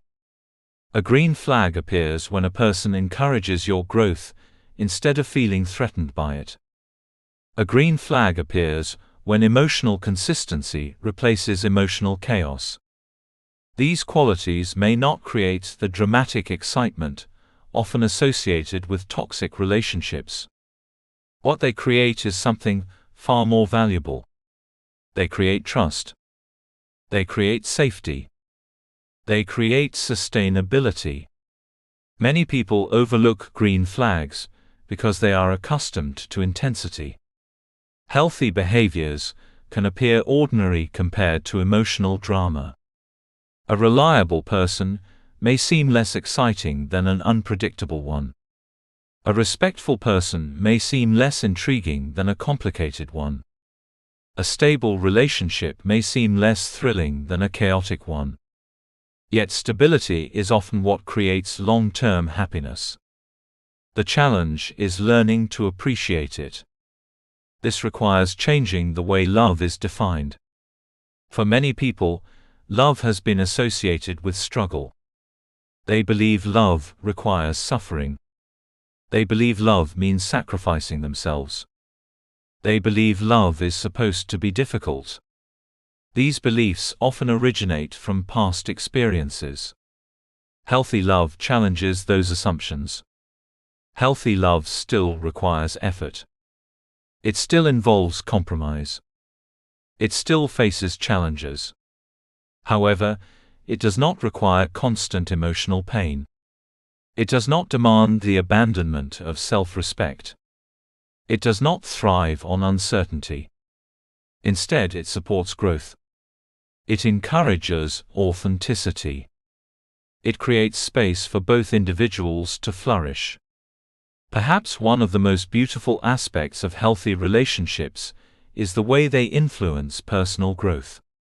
Toxic relationships often drain energy. They consume emotional resources. They create stress and confusion. Healthy relationships have the opposite effect. They inspire growth. They encourage confidence. They strengthen resilience. They create an environment where both people can become better versions of themselves. This is not because healthy partners solve each other's problems. It is because they support each other's growth. They celebrate successes. They provide encouragement during challenges. They respect individuality while nurturing connection. They become teammates rather than opponents.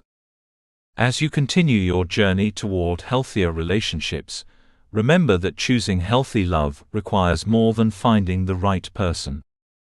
It also requires becoming the type of person who can recognize and appreciate healthy love when it appears. Healing changes perception. The more self-aware you become, the more clearly you see. The more self-worth you develop, the higher your standards become. The more emotional healing you experience, the less attractive dysfunction becomes. Eventually, qualities that once seemed boring begin feeling comforting. Consistency begins feeling attractive. Honesty becomes appealing. Reliability becomes desirable. Respect becomes non-negotiable. This transformation is one of the clearest signs of growth. You stop chasing emotional intensity at all costs. You start seeking emotional health. You stop asking, "How strongly am I attracted to this person?" You begin asking, "How do I feel when I am with this person? Do I feel safe? Do I feel respected? Do I feel valued? Do I feel understood? Do I feel free to be myself?" These questions reveal far more about relationship potential than chemistry alone ever could. Remember, healthy love is not about finding perfection. It is about finding partnership. It is about choosing someone whose actions align with their words. Someone who values honesty. Someone who communicates openly. Someone who respects your boundaries. Someone who supports your growth. Someone who creates emotional safety rather than emotional confusion. Most importantly, healthy love is not something you must earn through suffering. It is not something you must chase relentlessly. It is not something that requires abandoning yourself.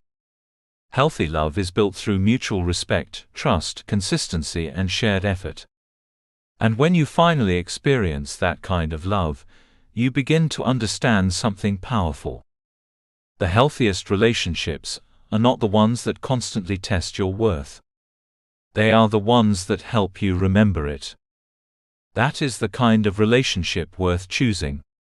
That is the kind of relationship worth waiting for.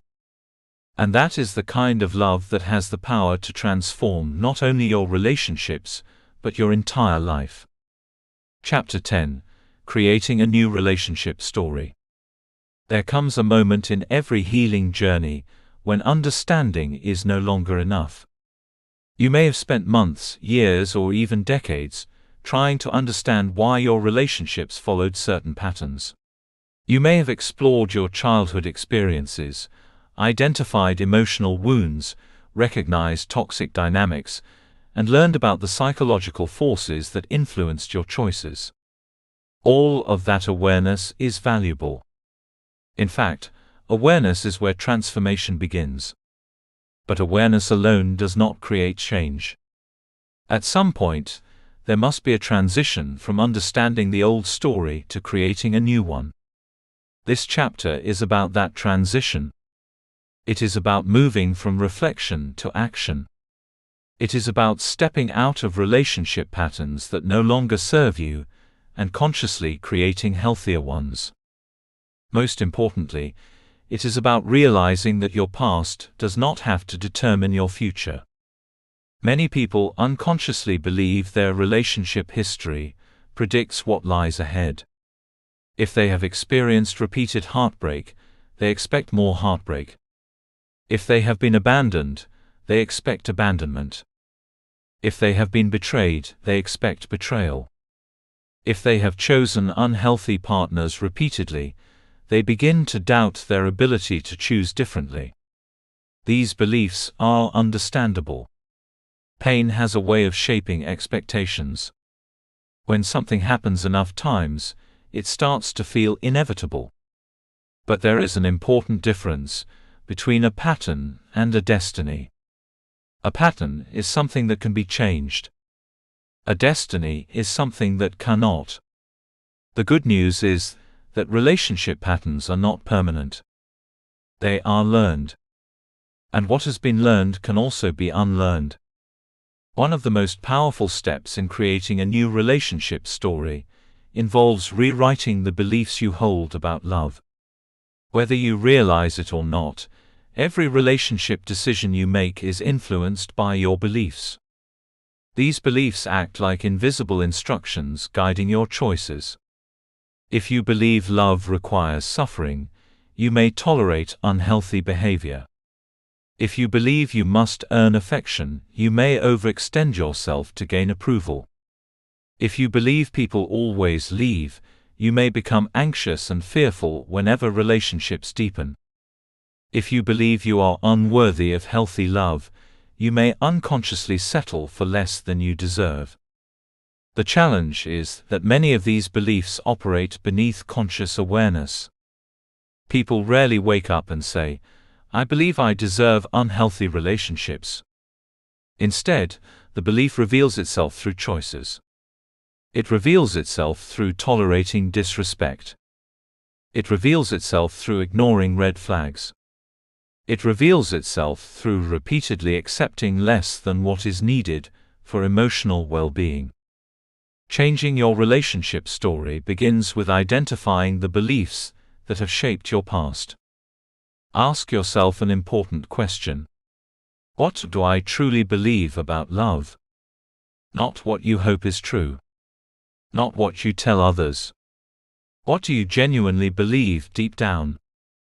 Perhaps you believe love is unreliable. Perhaps you believe vulnerability is dangerous. Perhaps you believe relationships inevitably end in disappointment. Perhaps you believe healthy love exists for other people, but not for you. Whatever the belief may be, bringing it into awareness is the first step toward changing it. Once identified, these beliefs can be challenged. Are they objectively true? Do they represent universal reality, or are they conclusions based on painful experiences? Often people discover that their beliefs reflect past wounds rather than present truths. The experiences were real. The pain was real. But the conclusions may no longer serve them. A person who experienced abandonment may conclude that everyone leaves. A person who experienced betrayal may conclude that nobody can be trusted. A person who experienced rejection may conclude that they are not lovable. Yet these conclusions are not facts. They are interpretations. And interpretations can change. Creating a new relationship story requires replacing limiting beliefs with healthier, more accurate ones. Love does not require suffering. Trust can be built gradually. Healthy people exist. I am worthy of respect. I deserve emotional safety. I can make better choices. My past does not define my future.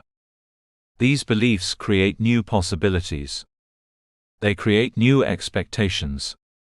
And expectations influence behavior. The healthier your beliefs become, the healthier your choices become. Another essential part of creating a new relationship story is establishing non-negotiable standards. This is an area where many people struggle because they confuse standards with perfection. Having standards does not mean expecting flawless partners. It does not mean rejecting people for minor imperfections. Standards are about identifying the qualities and behaviors that are necessary for a healthy relationship. For years, many individuals prioritize chemistry over character. They focus on attraction while ignoring compatibility. They become captivated by excitement while overlooking emotional health. As a result, they repeatedly find themselves in relationships that feel intense but ultimately unsustainable. Creating a new relationship story requires a shift in priorities. Instead of asking, "How strongly am I attracted to this person?" begin asking, "How does this person treat me? Do they communicate honestly? Do they respect boundaries? Do they take responsibility for their actions? Do they demonstrate consistency?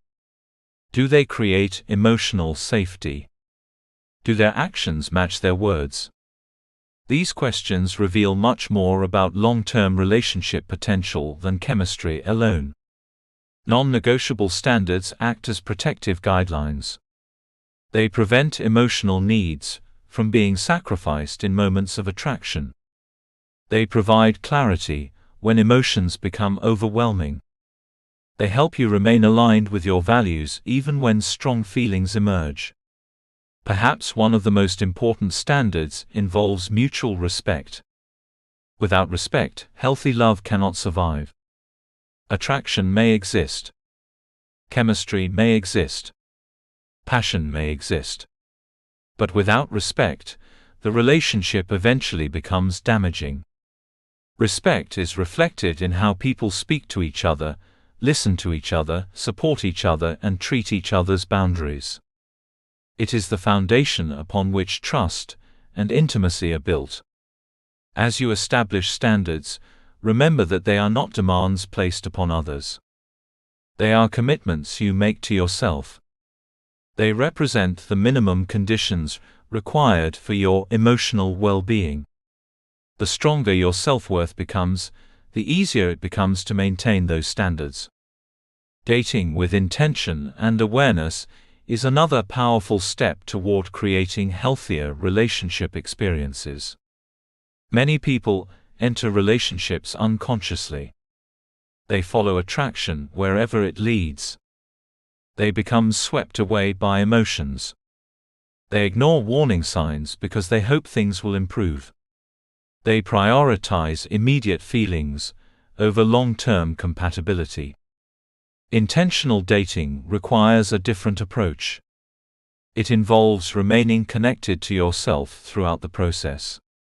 It involves paying attention not only to how you feel about the other person, but also to how you feel about yourself when you are with them. This distinction is important. Sometimes attraction is so powerful that people overlook their own emotional experience. They become focused on winning affection rather than evaluating compatibility.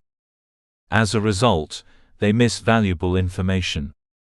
When dating intentionally, ask yourself meaningful questions.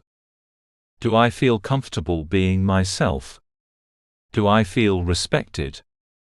Do I feel emotionally safe? Do I feel valued? Do I feel pressured to become someone else? Do I feel consistently anxious? Do I trust this person? These questions provide insight into relationship health. They help you move beyond chemistry and evaluate the overall quality of the connection. Awareness also involves paying attention to actions rather than relying solely on words. Words can be persuasive. Promises can be appealing. Potential can be exciting.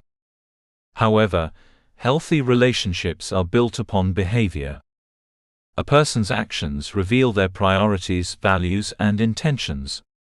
When actions and words consistently align, trust develops. When they consistently conflict, confusion develops. Intentional dating means believing what behavior reveals. It means resisting the urge to fall in love with potential while ignoring reality. One of the most empowering aspects of creating a new relationship story is developing long-term emotional resilience. Resilience is the ability to recover from challenges without losing yourself. This skill is essential because no relationship journey is entirely free from disappointment. Even healthy relationships involve misunderstandings, conflicts, setbacks, and moments of uncertainty. The difference is that emotionally resilient individuals do not allow these experiences to define them.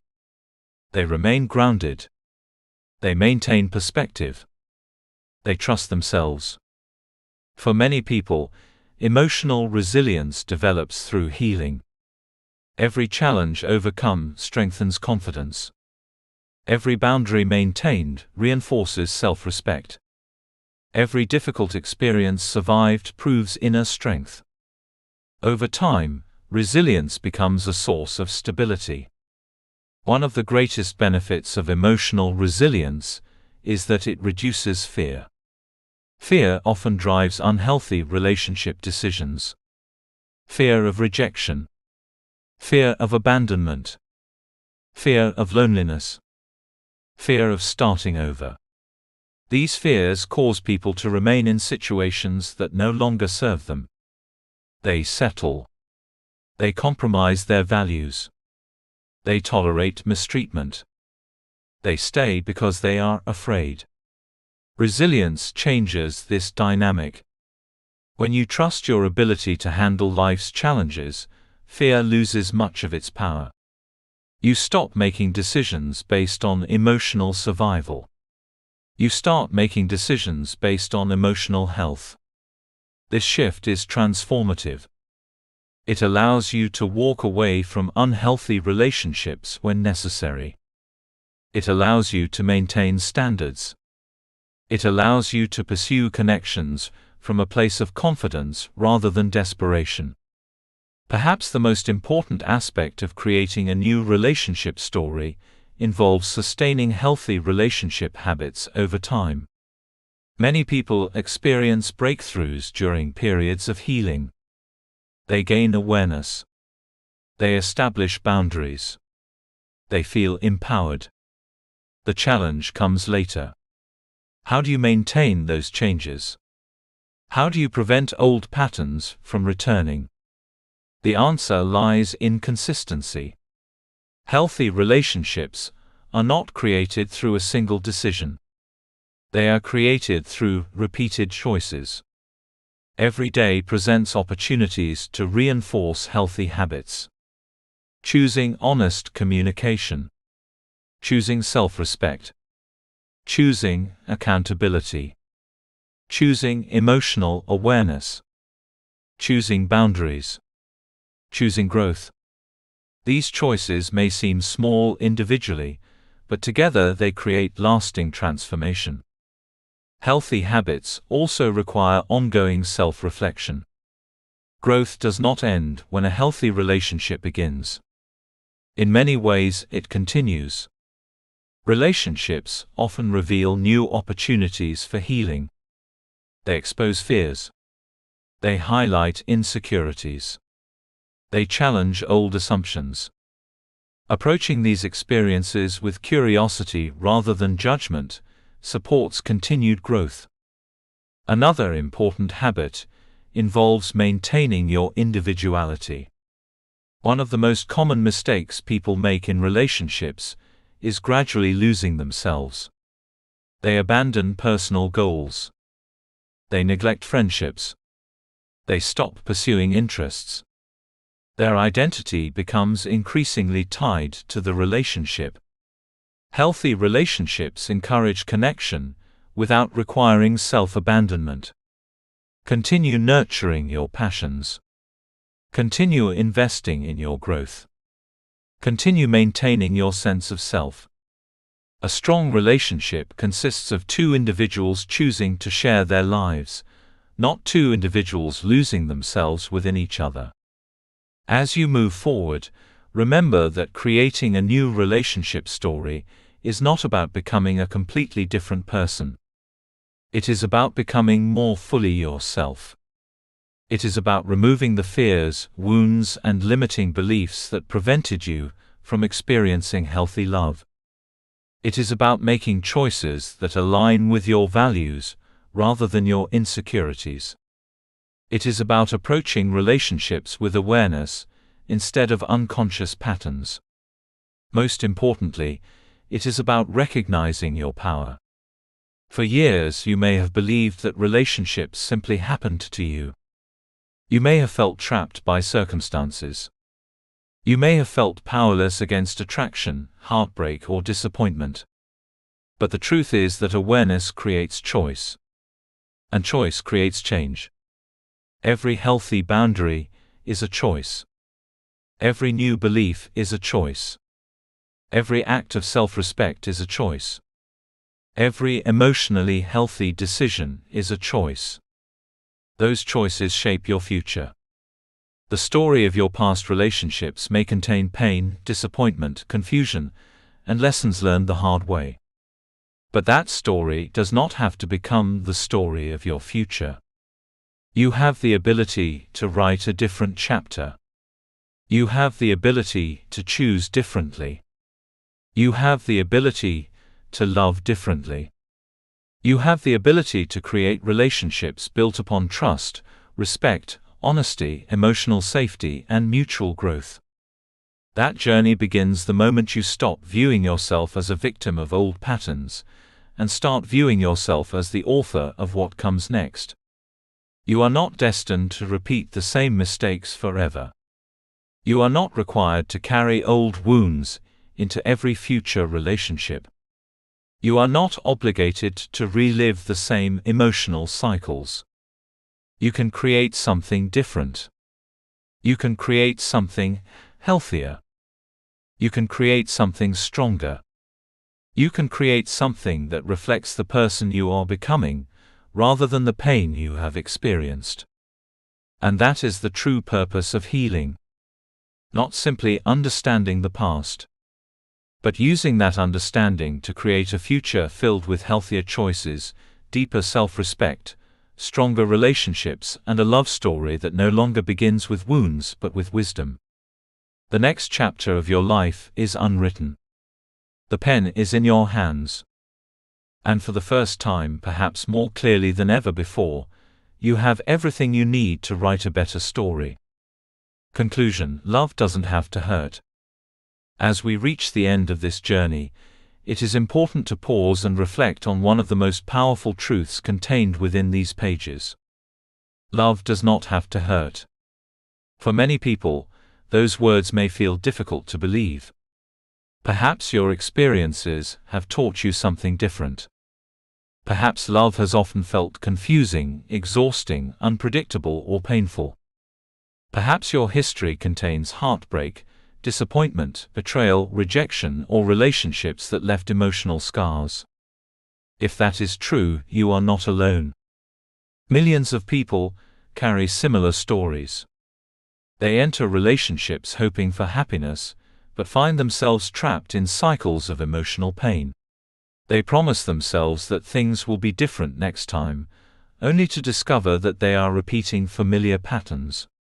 They question their judgment, doubt their worth, and wonder why healthy love seems so difficult to find. Yet throughout this book, we have explored a profound reality. The relationships we choose are rarely random. Our attractions are not random. Our emotional reactions are not random. Our relationship patterns are not random.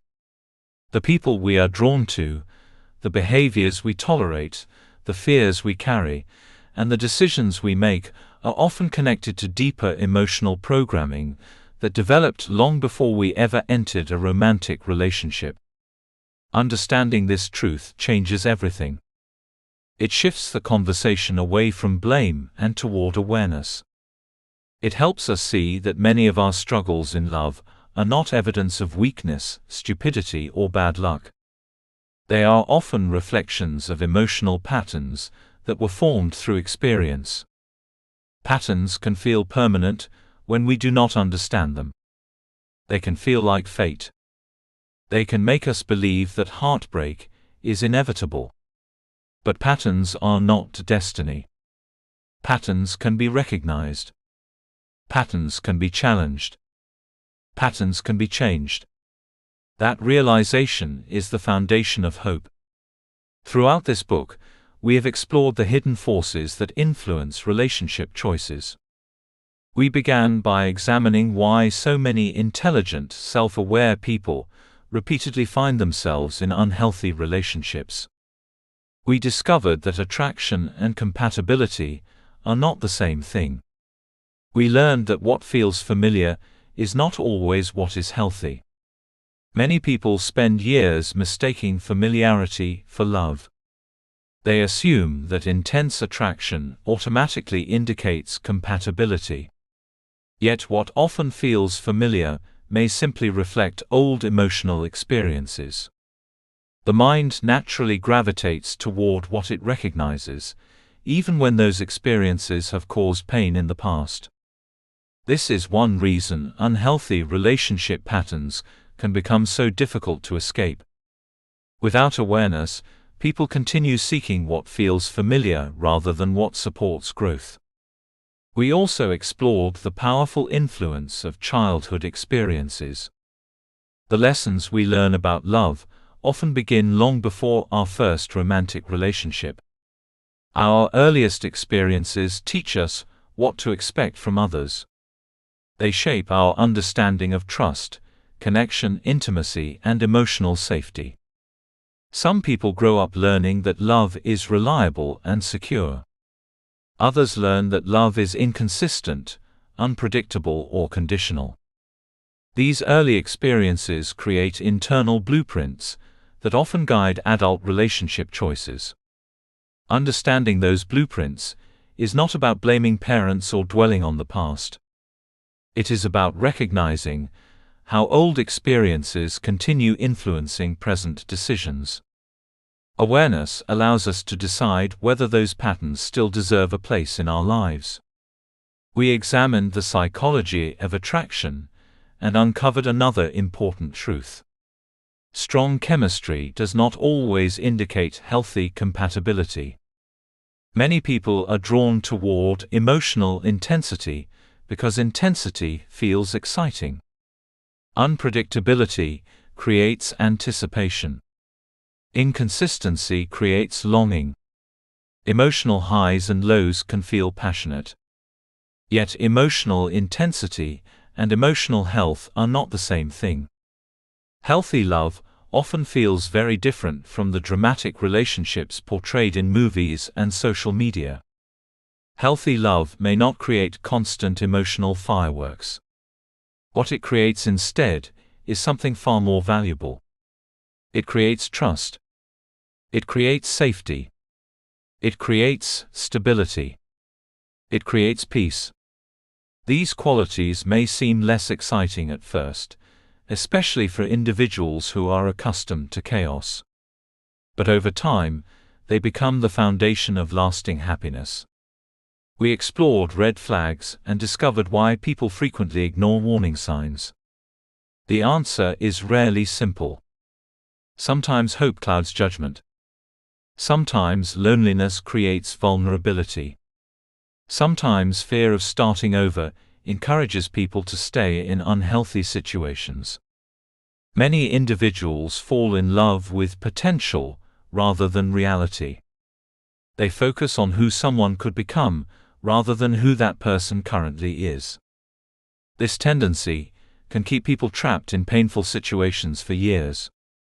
Learning to see people clearly is one of the greatest gifts of emotional healing.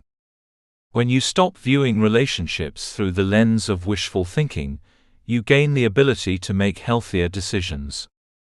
We then examine the hidden wounds that drive toxic relationships. Fear of abandonment. Fear of rejection. Low self-worth. Emotional dependency. These wounds often operate beneath conscious awareness. They influence attraction. They influence boundaries. They influence expectations. They influence behavior. Many people spend years trying to solve relationship problems without realizing that the real issue lies deeper. The wound becomes invisible because it has been present for so long. Yet healing begins the moment the wound is recognized. When you understand the fears driving your choices, you become capable of making different choices. You stop reacting automatically. You start responding intentionally. You stop seeking relationships to heal your wounds. You begin healing your wounds so that you can create healthier relationships. We explored toxic relationship dynamics and uncovered patterns that trap countless individuals. The pursuer-distancer cycle. Codependency. Manipulation. Control. Gaslighting. Emotional abuse. Understanding these dynamics is essential because unhealthy relationships often follow predictable patterns. Without awareness, those patterns continue repeating. With awareness, they become easier to recognize. And once a pattern becomes visible, it loses much of its power. One of the most important lessons from this journey involved learning how to break free from emotional triggers. Many relationship decisions are made during moments of emotional activation. Fear takes over. Anxiety takes over. Anger takes over. The result is often impulsive behavior and regrettable choices. Learning to recognize emotional triggers creates a powerful shift. Instead of reacting automatically, you gain the ability to pause. You become curious about your emotions rather than controlled by them.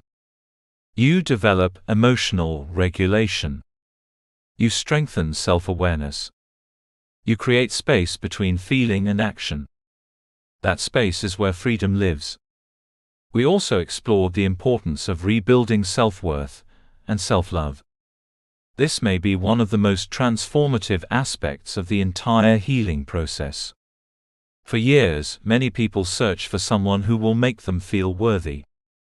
They hope a relationship will solve insecurities, erase self-doubt, and provide lasting happiness. Unfortunately, no relationship can permanently provide what must ultimately come from within. Healthy love is not built upon the belief that another person will complete you. Healthy love is built upon the understanding that you are already whole. When self-worth grows, everything changes. Standards improve. Boundaries strengthen. Choices become healthier. The need for constant validation decreases. Relationships become additions to your life rather than sources of identity. This transformation creates enormous freedom. We then examined what healthy love actually looks like. For many readers, this may have been one of the most important chapters in the book. People often know what unhealthy love feels like. They know anxiety. They know confusion. They know inconsistency. They know emotional chaos. Healthy love can feel unfamiliar by comparison. It is not built upon fear. It is not sustained through uncertainty. It does not require constant emotional survival. Instead, healthy love creates emotional safety. It encourages honest communication. It respects boundaries. It values trust. It supports growth. It allows both people to be themselves. Understanding these qualities helps us recognize healthy opportunities when they appear. Finally, we explored how to create a new relationship story. This is where knowledge becomes transformation. Understanding the past is valuable, but healing ultimately requires action. It requires rewriting old beliefs. It requires establishing healthy standards. It requires making intentional choices. It requires practicing new habits until they become natural. Most importantly, it requires believing that change is possible. Because it is. No matter what your relationship history looks like, you are not trapped by it. You are not condemned to repeat old patterns forever. You are not destined to relive the same heartbreak over and over again. Every moment of awareness creates an opportunity for change. Every healthy choice creates a new possibility. Every act of self-respect strengthens a different future. As this journey comes to a close, there is another important lesson worth remembering. Healing is not about perfection. Many people approach personal growth with unrealistic expectations. They believe they must eliminate every insecurity, heal every wound, and master every emotional challenge before they deserve healthy love. That is not how growth works. No one is perfectly healed. No one reaches a point where they are completely free from fear, uncertainty, or vulnerability. Human beings are works in progress. Growth is a lifelong journey. The goal is not perfection. The goal is awareness. The goal is progress. The goal is learning to make healthier choices than you made yesterday. The goal is responding more consciously than you did before. The goal is becoming more compassionate toward yourself along the way. Some days will feel easier than others. Some old fears may return. Some emotional triggers may resurface. That does not mean you are failing. It means you are human. The measure of growth is not the absence of challenges. The measure of growth is how you respond to those challenges. Every time you choose self-respect over self-abandonment, you are growing. Every time you maintain a boundary, you are growing. Every time you recognize an unhealthy pattern and choose differently, you are growing. Every time you trust yourself, you are growing. And trust is something many readers may need to rebuild. Perhaps you have spent years doubting your judgment. Perhaps repeated heartbreak has convinced you that you cannot trust yourself. Perhaps you have questioned your ability to choose healthy partners. If so, remember this. The version of you who made those decisions did not have the awareness you possess today. You have learned. You have grown. You understand more now than you did before. You are not the same person who entered those relationships. You have gained wisdom through experience. That wisdom matters. You can trust yourself again. Not because you will never make mistakes, but because you now have the tools to recognize, learn, adapt, and grow. Trusting yourself does not mean believing you will always choose perfectly. It means believing that you can handle whatever happens. It means knowing that your worth does not disappear when relationships end. It means understanding that disappointment does not define you. It means recognizing your resilience. And you are far more resilient than you may realize. Think about everything you have survived. The heartbreaks. The disappointments. The tears. The moments when you thought you would never recover. Yet here you are. Still learning. Still growing. Still searching for healthier ways to love. That resilience is proof of your strength. As you move forward, I encourage you to embrace a new vision of love. A vision rooted not in fear, but in awareness. Not in desperation, but in self-respect. Not in emotional chaos, but in emotional health. Allow yourself to believe that healthy love is possible. Allow yourself to believe that you deserve it. Allow yourself to believe that your past does not have the final word. Because it does not. The future remains unwritten. Every day presents a new opportunity to choose differently, to think differently, to love differently, to show up differently. The story of your life is still unfolding. And the chapters ahead do not have to resemble the chapters behind you. You have the power to create relationships built on honesty, trust, respect, emotional safety, authenticity, and genuine connection. You have the ability to build a future based on conscious love rather than unconscious patterns. You have the ability to break cycles that may have existed for years.